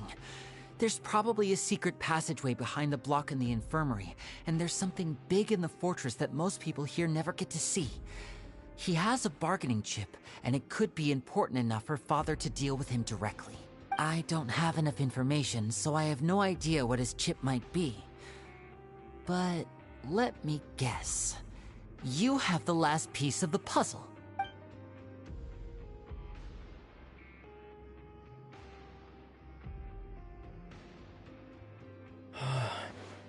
I can't believe it. The sea will engulf everyone. Just like the prophecy said. Could Wriothesley have wanted to meet Father to figure out a way to deal with this crisis? If you remember, I once mentioned that Father sees the House of the Hearth as her base of operations, and she truly wants to resolve the crisis. But how could Wriothesley have known that? Or perhaps he didn't know, and just wanted to bring Father over to his side? Which could be why he said he just wanted to negotiate. Yeah, that makes sense to me. I understand your concerns as well, Traveler. I'll figure out a way to pass this on to our father. No matter what, we're on your side. The two of you have already aided us far too much. We probably wouldn't be standing here right now if not for you. If you ever need anything else going forward, please come to the House of the Hearth at any time. Though you may not share the sentiment, after all that we've gone through together, the three of us basically see you as family now. You have my gratitude. Thank you for protecting Linny when it really mattered. And thank you for sharing the secrets of the fortress with us. We didn't think you were going to do it. Why are you being so formal all of a sudden?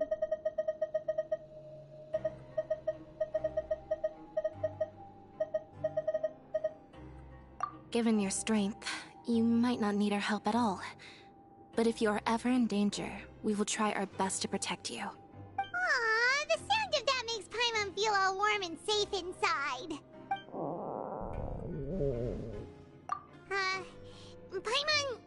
Paimon's hungry. Oh, you've done so much already. Go get some food. Alright, then we'll catch you guys another time.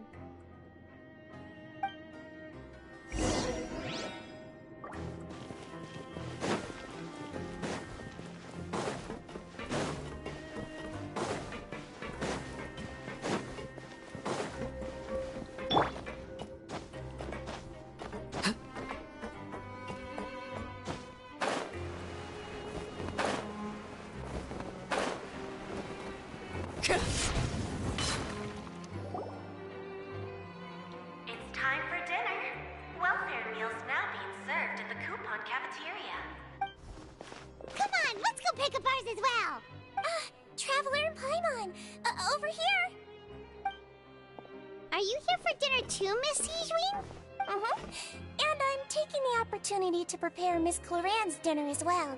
Huh. You're right. She's actually sitting in the fortress cafeteria. What would you like to eat? Yep, you can. I've already talked to our chef, Mr. Wolsey. It's all on me today, so you can get whatever you'd like. Me too! Don't forget Paimon! No problem. Just leave it to me.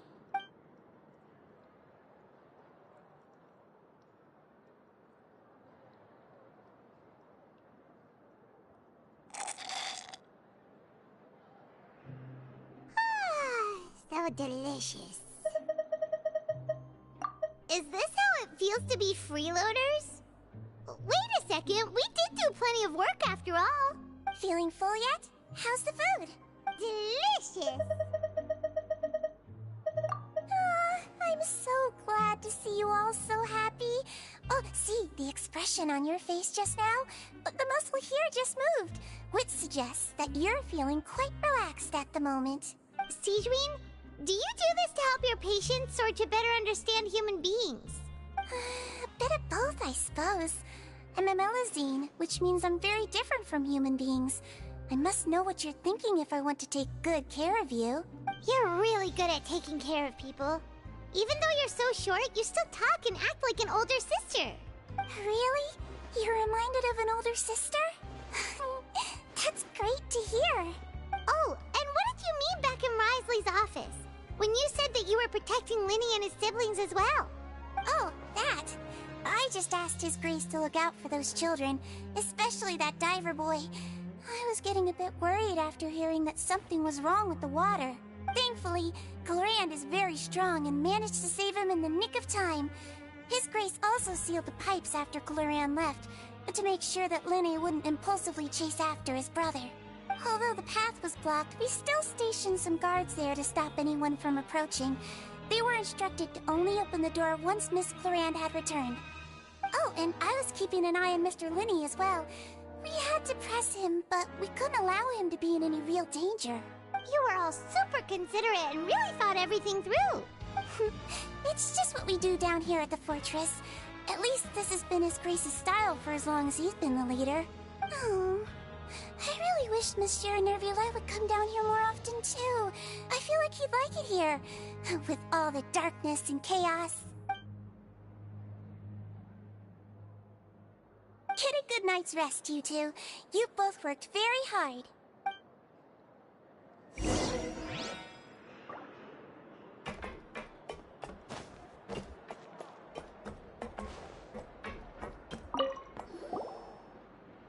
Clorand! Ah, it's you two. How's dinner? It's all right. Miss Sigewinne really put in a lot of effort. So we heard that Risley invited you to come down to help, and you saved Fremonade too! You sure work super fast! Oh, it was child's play. Still, Paimon didn't know even champion duelists could take on side jobs. Oh, and why aren't you eating with Sigewinne and the Duke? Won't you get bored eating by yourself? Miss Sigewinne was with you, and the Duke has business of his own. Actually, didn't Navia say that you went out for dinner with her as well? Yeah. First time in a long time. First time in a long time? So you mean you've gone out to dinner with her in the past? In the past, yes. You seem to be enjoying yourselves here. Things will be getting messy at the fortress soon. Don't run around unnecessarily.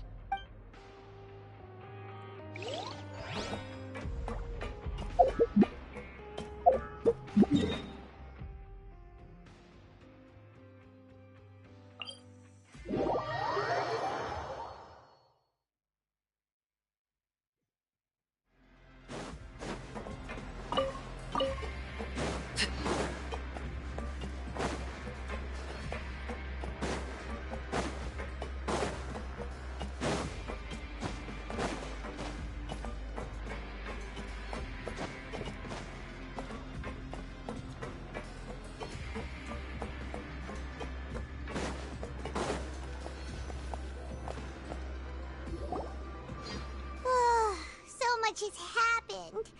Paimon just feels absolutely exhausted now that she's finally relaxed. Paimon's super sleepy.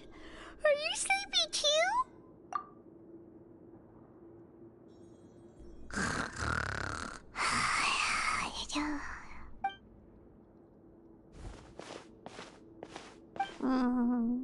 Delicious.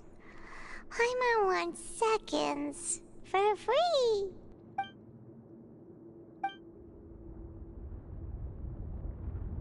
Out of my way!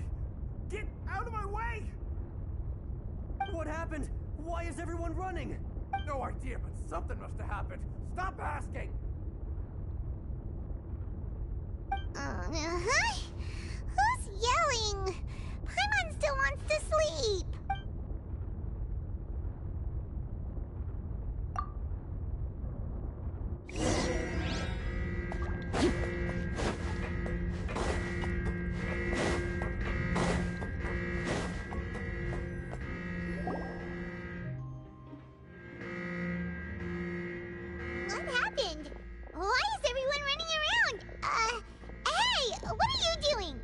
No time to explain, mate. Goodbye! Hey, wait! What's wrong with these people? They won't even talk to us. They're here! There you are! Oh, thank goodness! Quisto and Lavaroon, do you know what happened here? We came here especially to inform you. Something seems to have gone terribly wrong just now. His Grace is telling everyone to evacuate and get out of here. Lavaroon was saying you two are new here and you don't have many friends, so you might slip through the cracks. Haven't you heard all the stories like that?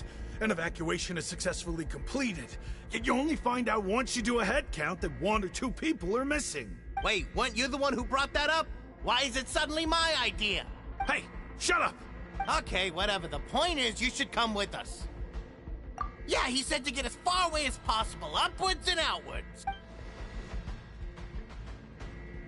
Oh no, it can't be that thing! Oh, wait, what? What? Hey, where are you going? We have to go find the Duke! You two just go and get out! Go on without us! Hey, hey! Be careful! Attention! Please evacuate upwards and outwards, upwards and outwards. If you're already at the topmost layer, then try to move as far outwards as possible.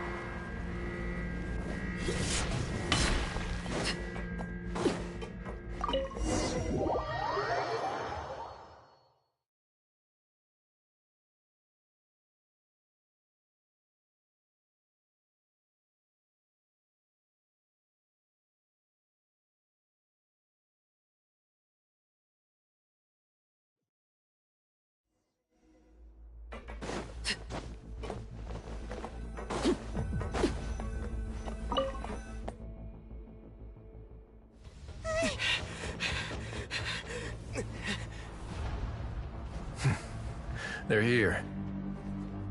Just like I said. What happened?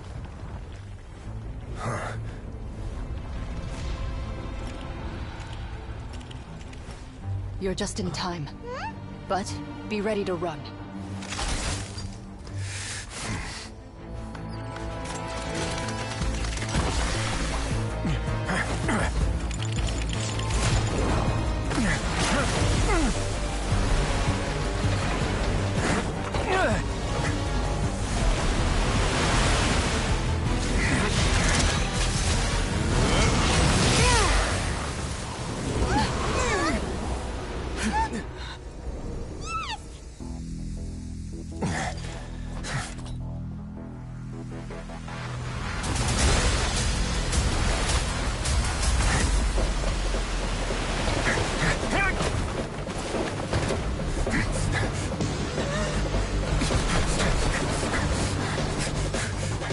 Three, 2, 1.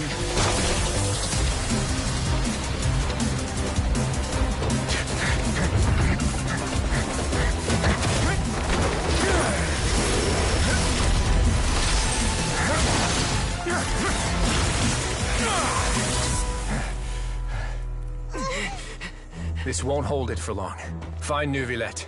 Tell him the defenses are about to collapse. Then what will happen to you? Until he arrives, we're the last line of defense.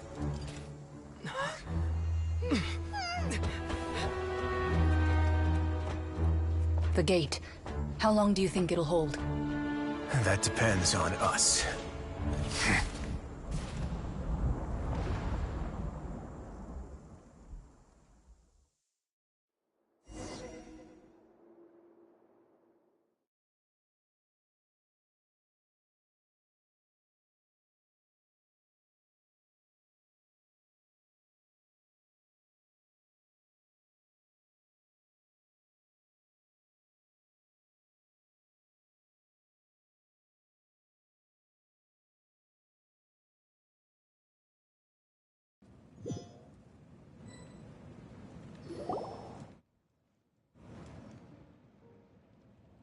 Traveler, I need you to head to the Opera House immediately. Farina will soon be meeting with the knave there. You must protect Farina, and make sure she doesn't spend too much time alone with her. Will do. You have my sincerest gratitude.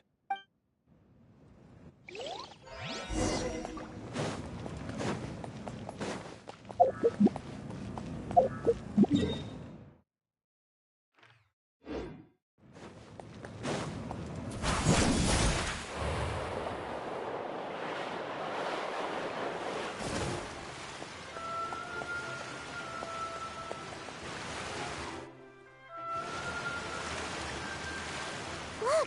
There are a ton of Fatilian Palais Mermonia people over there! The knave is probably here already. We need to hurry! Are you two the traveler in Paimon? Monsieur Nervalet has left instructions. Please follow me. Though I'm sure he's already explained, this should be a mostly cordial conversation, unlikely to give rise to violence. But it would be most appreciated if you could protect Lady Farina to the best of your abilities.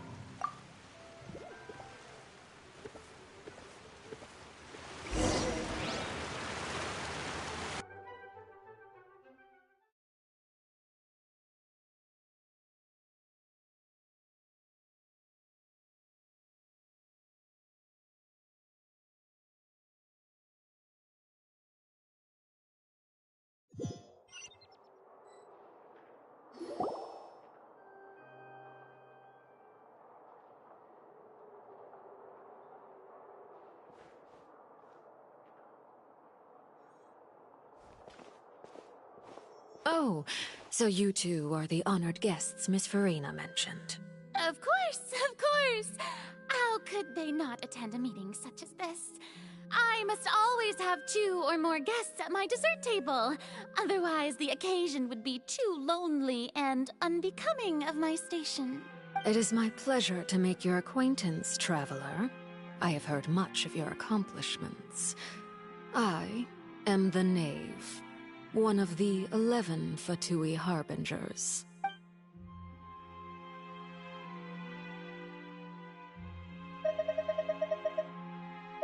I've already prepared seats for you. Come, sit beside me. Perhaps you two are unaware of how Miss Farina and I do things. You see, we actually recently agreed to get together for tea when we see this. This is a limited type of confectionery that Miss Farina simply adores. There are only 16 slices sold every day. Here, why don't you and Paimon have a taste?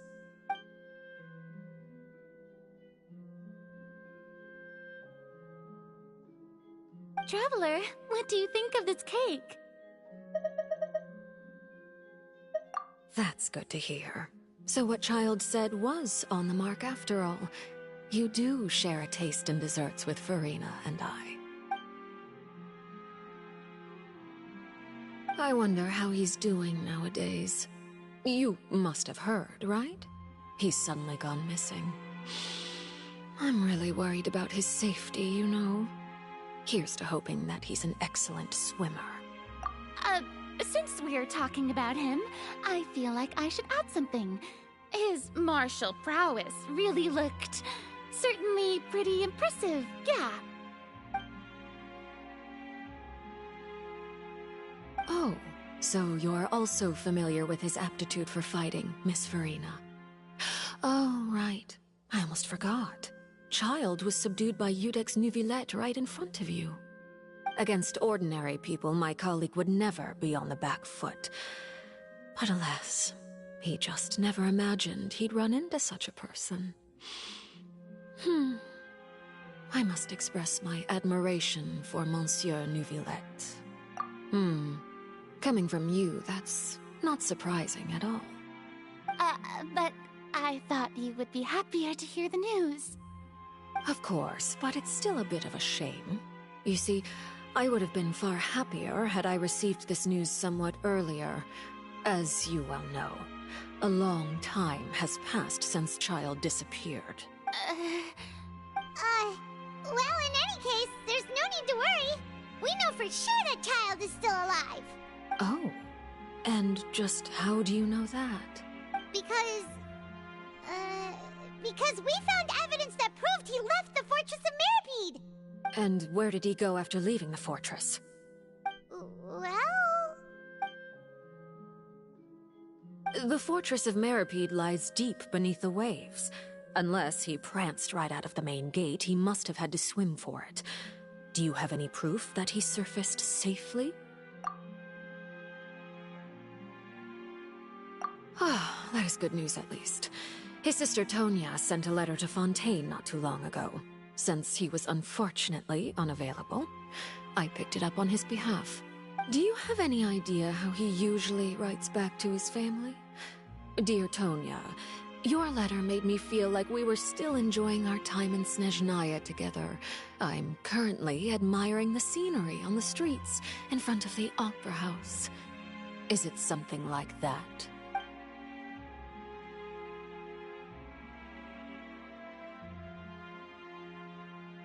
All letters tend to follow the same few formats anyway, right? As long as the contents are accurate, it doesn't matter so much how it's written or how it's worded. Huh? Hold on. The water in the teacup is shaking. I suppose this is also a sign of things to come, Miss Farina. Huh? I don't quite understand what you're trying to say. Have we entered into the next stage of the prophecy?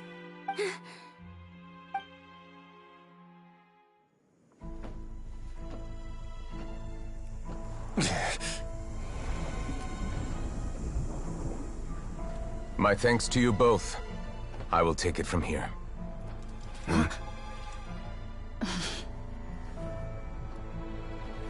Sure you don't need a hand? Quite sure. Wow. So, what's your secret, huh? Let me guess. Nah, who knows? Maybe it's just your sense of responsibility. Sounds about right.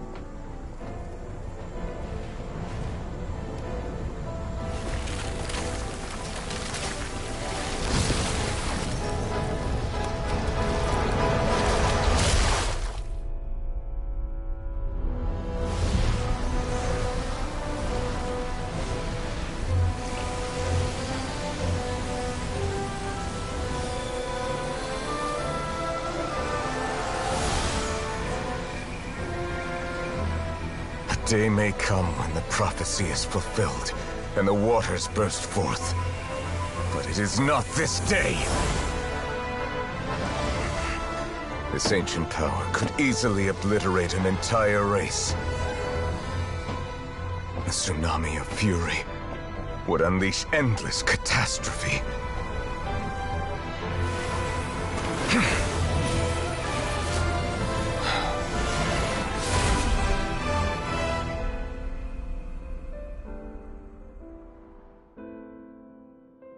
This sentence is too severe. Forgive me for overruling it.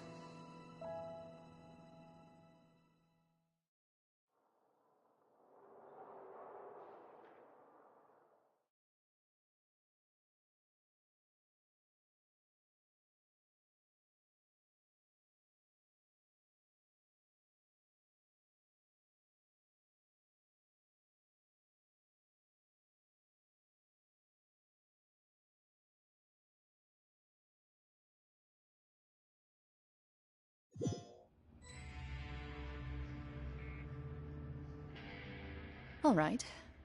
Seems like the problem inside has been suppressed. Let me guess. We're safe for now. Indeed. But only for now. I win this bet. You owe me a present. Very well. It was indeed just as you said. You made a bet? We made a bet on the size of your entourage. Cloran thought you wouldn't come down by yourself. I figured you would have at least brought a few people along for appearance's sake. It appears I underestimated just how confidential the mission was. Shouldn't you have gotten used to confidential missions by now? That's just how the courts operate. So what gift must the loser give? Tea? He already has tons of tea in his office. I'm thinking about a set of legal codices. That wouldn't happen to be a dig at my lack of legal awareness, would it? Well, I'm sure His Grace doesn't consider the fortress to be outside the law. I was under the impression the residents of a place like this would be uninterested in the legal codices.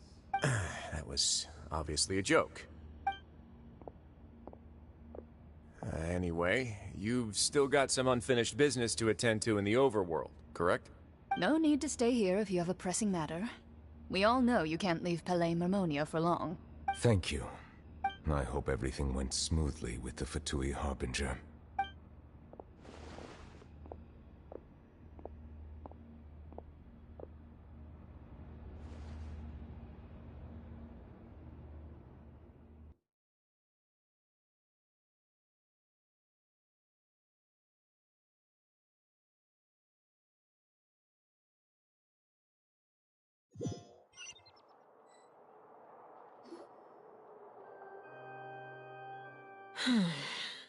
I must say, we've spent long enough playing house. Miss Farina, as the Hydro Archon, I am sure you understand the exact meaning of the phenomenon we just witnessed. Or should I say, that's what I originally thought. But looking at your expression, was I wrong?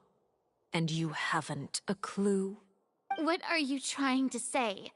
At this point, I don't think there's any more need to speak as diplomatic representatives.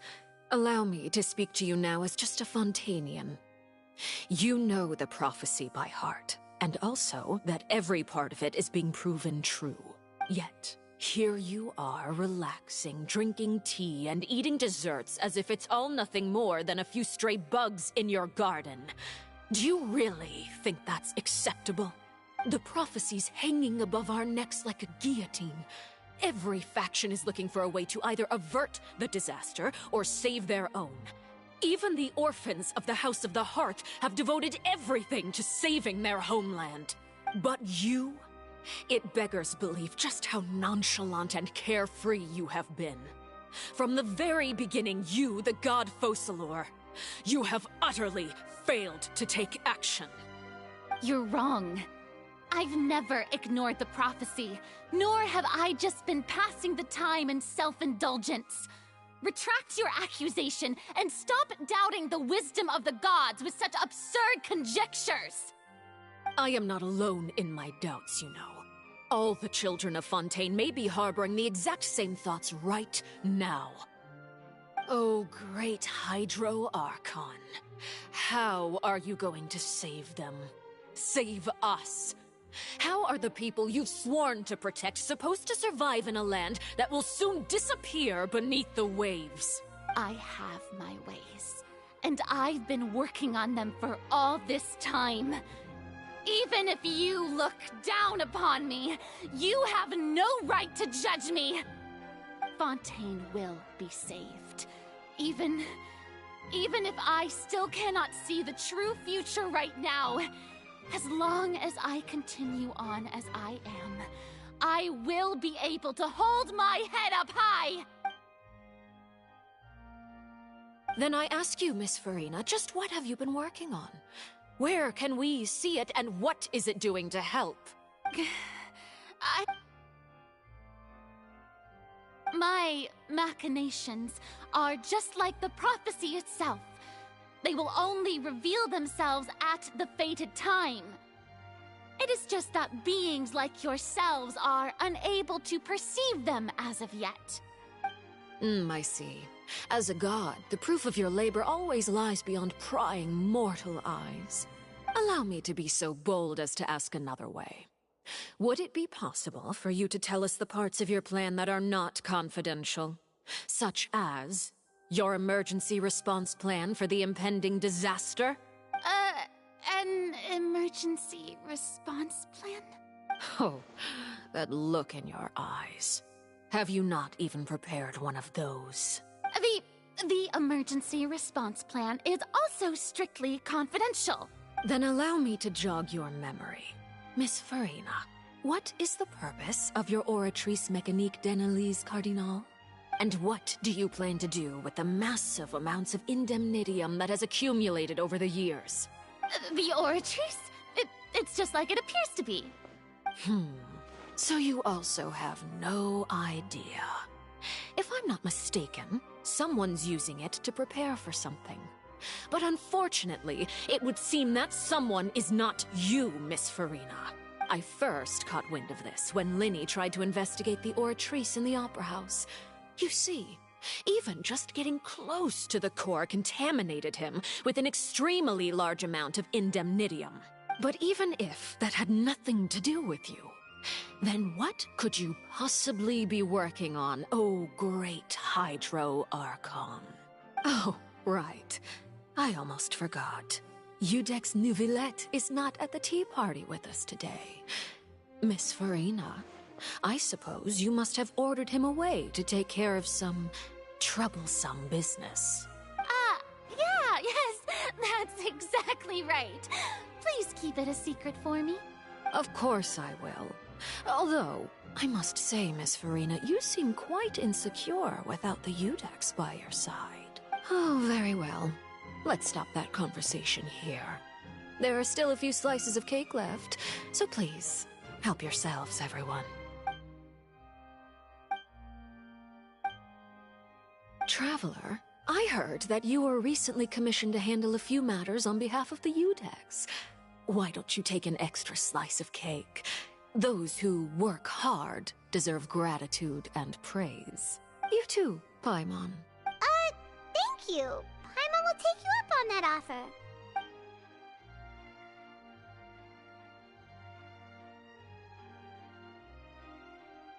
Oh, Paimon's super full. That cake was great.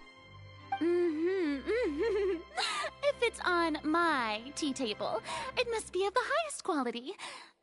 Yes, and we must thank the knave for bringing these over as well. You're welcome. I'm sure the cake also felt greatly honored to be featured at Miss Farina's table, and I was merely catering to Miss Farina's tastes, seeking a chance to chat over tea. It is getting late. Why don't we call it a day? There are still a few matters that I need to take care of, so I must take my leave now. Very well. We'll end it here. Mind seeing me off, Traveler? We could use the opportunity to discuss Child before I must be on my way. Paimon's coming too!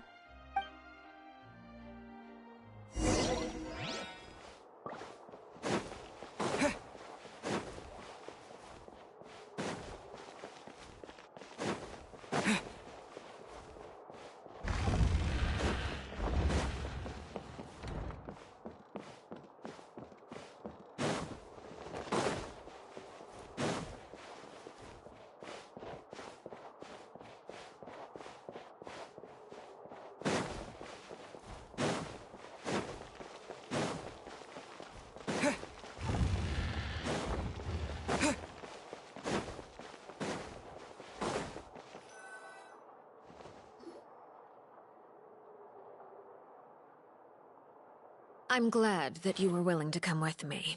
Of course, Child was just an excuse. I have no interest in your dealings with him. That's what Paimon thought. You lent your aid to the children of the House of the Hearth. As their father, I would like to express my gratitude. That was all. Formal topics should be discussed in formal settings, and informal topics in informal settings. I know you just returned from the fortress of Meripede. Relax. I have no intention of trying to get anything out of you. Linny, Lynette, and Fremine are still there, and I trust their judgment and abilities. They've all been working very hard and have always done all they can to fight back against anyone who tried to stop them. Especially Linny. You mean Ridesley. He's a tricky one to deal with. It's unfortunate that Linny's so eager to prove himself that he can't learn to rely on others, including me. By the way, and you can just consider this a bit of idle gossip, but what's your impression of Farina? You are outside of our disputes, and the freest person in all of Fontaine, able to move around most easily. Allow me to share my perspective with you. And that's everything that happened during the trial. Master Child was declared guilty and immediately transported to the Fortress of Meripede. Didn't he say he was coming here on vacation? Does he not feel an ounce of shame for all the trouble he has caused?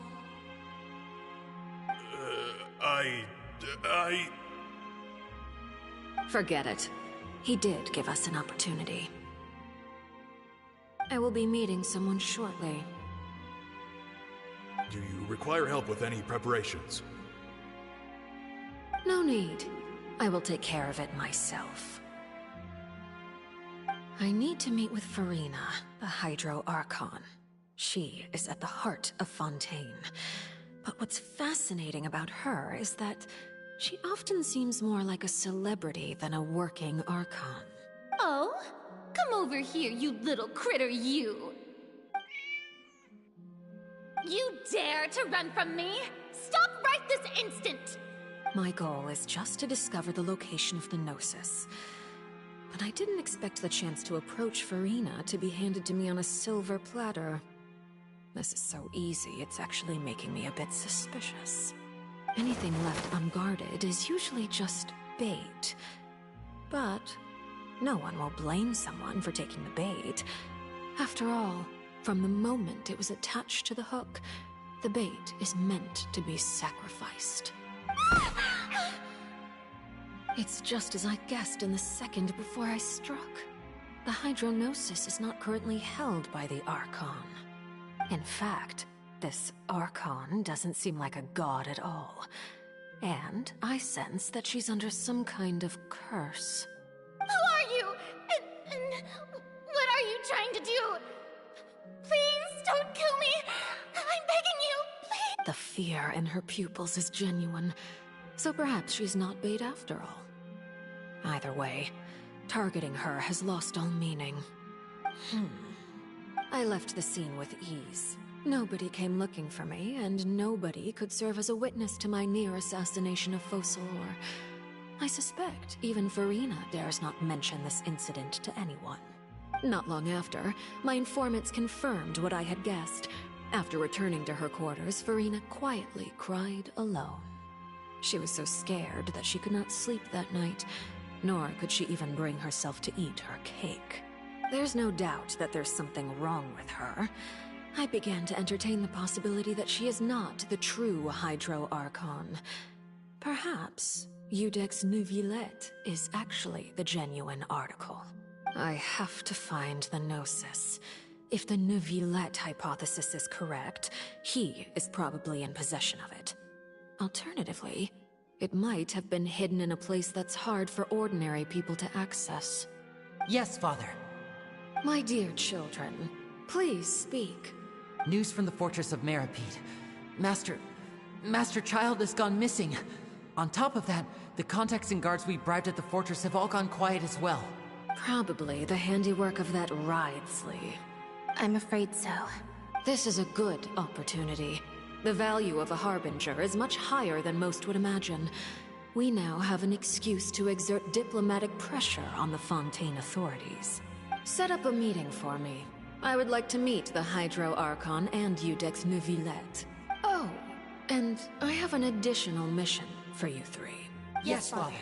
Tartaglia's disappearance was not a part of my plan, but I can use it to make a breakthrough. With this as my excuse, I can ask for an official audience and continue my investigation of Farina and Iudex Neuvillette. The initiative belongs to the House of the Hearth. My wish to investigate the Fortress of Meripede will be a front. Lenny and his group will be responsible for the actual intelligence gathering.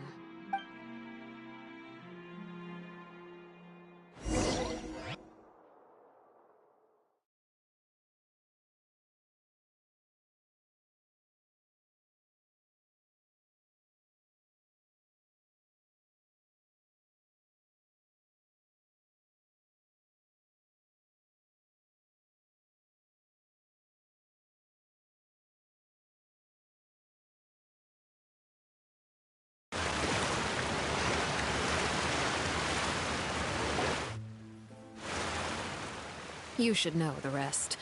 Lenny's group is quite close to you, so they wouldn't have hidden anything from you. You attacked the Hydro Archon? It wouldn't mean anything, even if you shouted it from the rooftops. After all, even Farina herself is still pretending that nothing of that sort ever happened. Alright then. I've now had 2 chances to enjoy tea with Farina. I have to say, the leadership of Fontaine is even more inscrutable than I had imagined.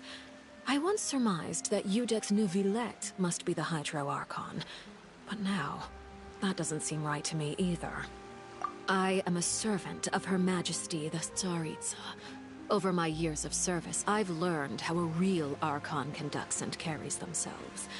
Whether Iudex Neuvillette or Farina, neither fits the bill. It's hard to imagine either of them as the Archon. Of course, that is all just how I feel. Gut feelings often do not require justification. It is, however, quite amusing to me that after all my years working in intelligence gathering, I've come to realize I am at a complete loss regarding the identity of the god of the land of my birth. Don't you think Fontaine is quite intriguing? A catastrophe looms, yet many secrets have yet to rise to the surface. It looks like Fontainians will have no choice but to save themselves. Ultimately, though, one must survive in order to do anything else. Should the need arise, I would be happy to cooperate with you. You don't need to commit to anything right now, of course. I have a feeling that the situation will continue to evolve, and as your name is often connected with noble deeds, I'm sure we will work together someday. He certainly returned quickly. You must want to catch up with each other, so I'll leave you to him. Neuvillette, is it over? For now, yes. But this issue will prove quite thorny in the long term. I'm concerned that sooner or later the prophesized events will occur. Thank you for protecting Farina. To put it simply, I used my power to force back the primordial sea and reseal the sluice gate.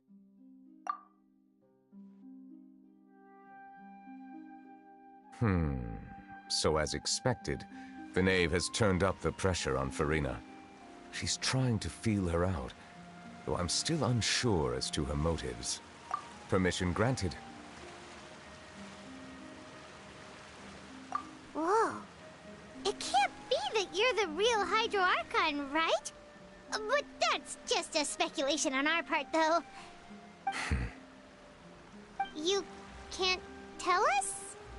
Then that's okay. We can talk about something else. We won't try to force you. You guys in Fontaine are super strange. If by the phrase, you guys, you are referring to Farina and I, then although I'm not sure just what you are trying to imply, I must clarify that I do not share her positions on a multitude of topics. I believe so. The fortress has a long and complex history. It has seen much grief and suffering. And now, another catastrophe will soon be upon us. I mourn this turn of events. Huh? Why is it raining all of a sudden?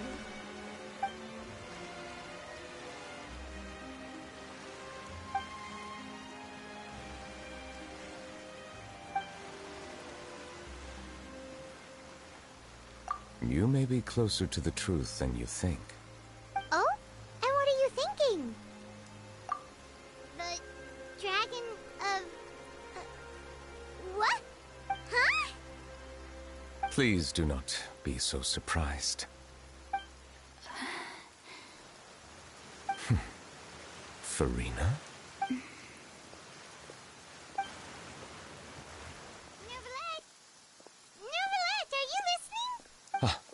My apologies. We were just guessing randomly. We didn't guess right, did we? You're not actually the dragon sovereign of water, right?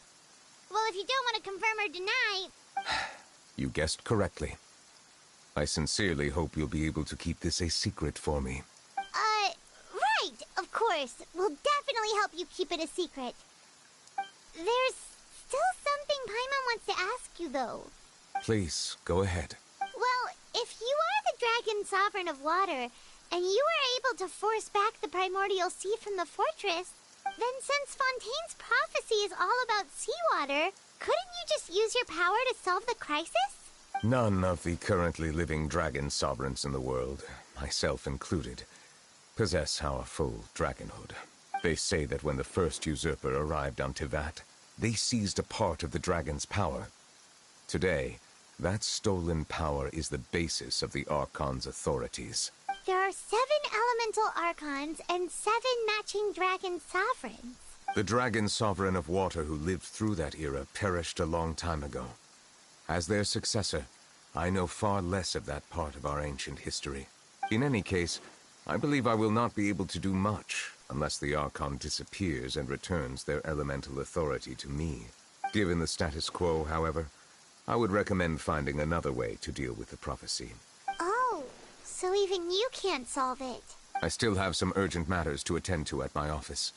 If you have any more questions regarding ancient history, you are welcome to discuss them with me at a later time. Please go right ahead.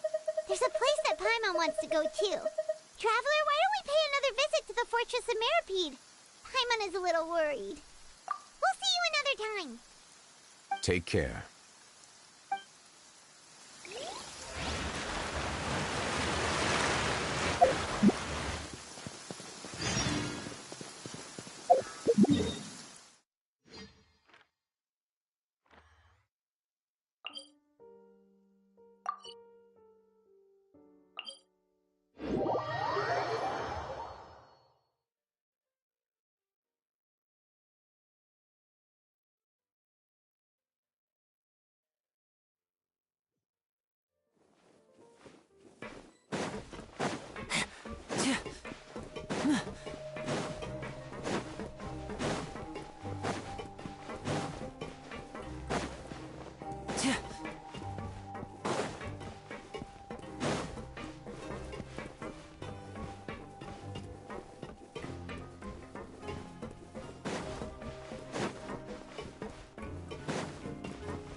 Now guess, what suit will this next card be? A bare-teeth cat? Well, well, look who it is. Traveler, Paimon. Hello, everyone. Looks like you're recovering nicely from an A. Mm-hmm. Thanks to everyone's support. Oh, right. I managed to work up the courage to thank Miss Clarant in person. Whoa, how did she react? She told me that it was nothing. It was as if saving a life wasn't a big deal to her at all. She also told me not to worry about it. She didn't want to stress you out, that's all. She's right, and it's best not to dwell on it. Yeah. Okay, but check this out. We went back to the Opera House and we met the knave. You met Father? Did she say anything to you? She said a few things that were, a bit hard to understand. And also that she's looking forward to working with us in the future. Her attitude towards you is even better than what we'd imagined. That's fantastic. You should believe her. She has her own way of doing things, and she'll do everything in her power to help those she considers close, which now might also include you. Mm-hmm. Father is very capable, and also trustworthy. Oh, Paimon just remembered that she thought Lenny was a bit too proud as well. She said that you should learn how to rely on others sometimes. Got it. Huh. That does sound like something that Father would say. Hey! Are you going to stay here for the next few days? Looks like it, yeah. Excellent. I will host a tea party. For real? Then Paimon wants another serving of cake. Another implies that you were already served some delicious cake while you were up there. How lovely. Well, next time, you're going to have tea and snacks with us.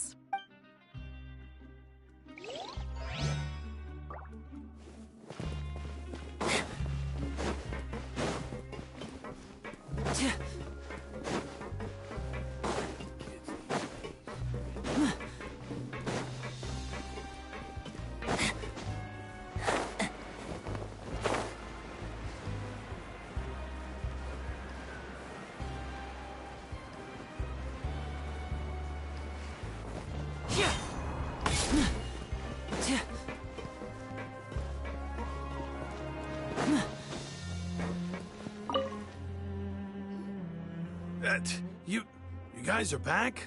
Quisto! Lavaroon! You guys didn't get caught and thrown back down here, right? Huh? No, not at all. And here I thought you'd managed to escape from jail during all the commotion. I'd held you up as legendary jailbreakers, but now you're telling me you just never left? We're sorry, but we just had some business to take care of. All right. There's no need to get caught up in the details. We're just relieved to see you. He was super worried about you, you know. Hey, it wasn't just me. Weren't you super worried as well? Something like that, yeah.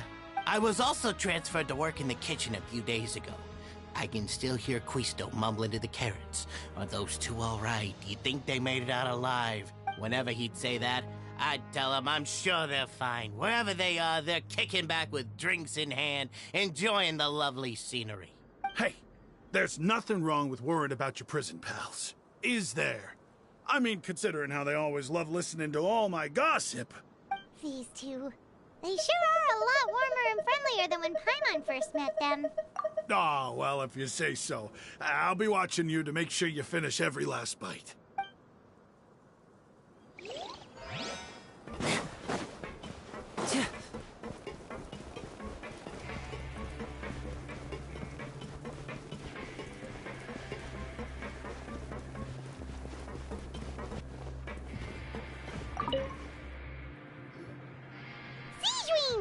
Traveler, Paimon, you're back! Are you still doing all right? Did either of you get hurt? We're fine, but what about you guys? It was such a huge mess. How bad was it? A few people sustained superficial injuries, but that's about the extent of the damage. Monsieur Nervulette paid us a visit. It was all thanks to him that we managed to suppress the crisis for the time being. Oh, of course, we must also thank you for the help you provided. How did Nervulette know that he was needed here? Well, Monsieur Nervulette has strong resonance with the hydro element. When the water level rises, he can feel the waves produced. I ran into the bombshell bros while bandaging the injuries of the wounded. They were mumbling the whole time about how you just ran down without a word. I'm so relieved to see that you're both all right. If you're not too pressed for time, please stay with us a few more days. Just let me know if you get a craving for any particular dish, so I can have Mr. Walsey get your meals prepared. Oh, and please feel free to visit the infirmary for a break at any time. I'd like to take the opportunity to spend some more time observing your facial muscles as well. Your happy smiles are quite contagious, you know. They're so memorable, and I've missed them immensely while you were gone.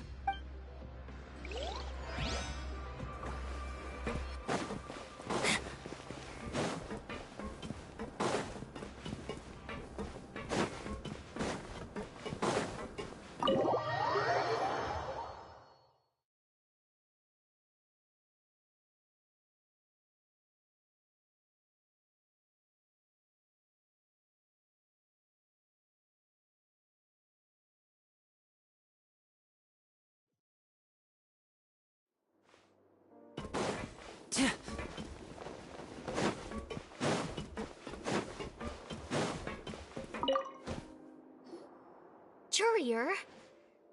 Miss Sijween told me you still haven't eaten. Yeah, I was working on something, so I forgot. That's no excuse for... Huh? It's you two. Courier, Lurvine, we're back! Hello there. It's been quite the mess here recently. How have you been? And you? Are you still taking the secret passageway from the infirmary to work on the ship? Yep. That is still top secret, though. So don't say a word to anyone. It can be a bit annoying when there are lots of people in the infirmary, but I still prefer taking that route over the one from the Duke's office. I mean, the infirmary does make it easier for you to slack off. Oh yeah? Then why are you also here so much? You two really are just using your jobs as a cover for your relationship, aren't you? Not at all!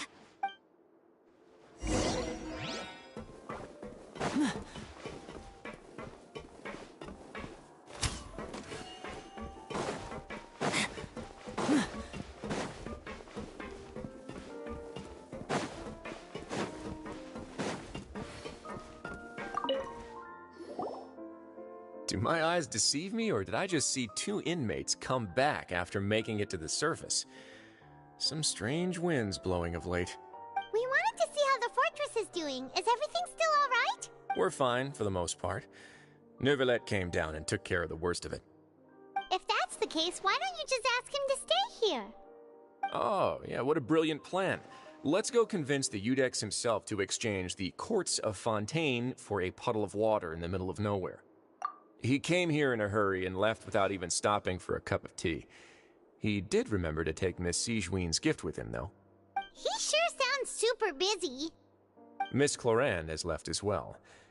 She also took her gift from Miss Sigewinne. Were the gifts milkshakes? Neuvillette got the milkshake. Clorande received lipstick instead. Those aren't even remotely alike. Well, it's Neuvillette's own fault for making Sigewinne worried about his health by working so much. But besides that, our head nurse is still pretty fond of picking out beauty products for the ladies. Oh, and I have some gifts here for you as well. Are these from Sigewinne too? Nope, they're from yours truly. You've already wrapped up your work at the fortress, so you can return to the surface at any time. You haven't yet served your full prison term, however, so you may continue to use your cell until your term is up. For real? Then we could stay here for a really long time? You may access the cafeteria for free. Hooray! Just remember to come complete your paperwork once it's time for your release.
We're back in our cell again.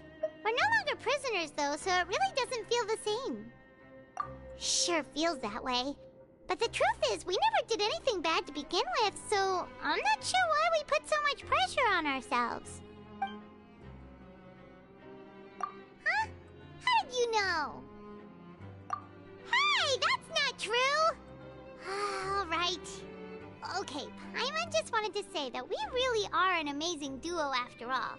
It's like we've now gone to so many places together and become friends with so many people. We've never stopped traveling or stopped meeting new friends. There are so many bad things in the world, and we're just two people, but we've still been solving problems no matter where we go. Isn't that pretty cool? You're counting Paimon today?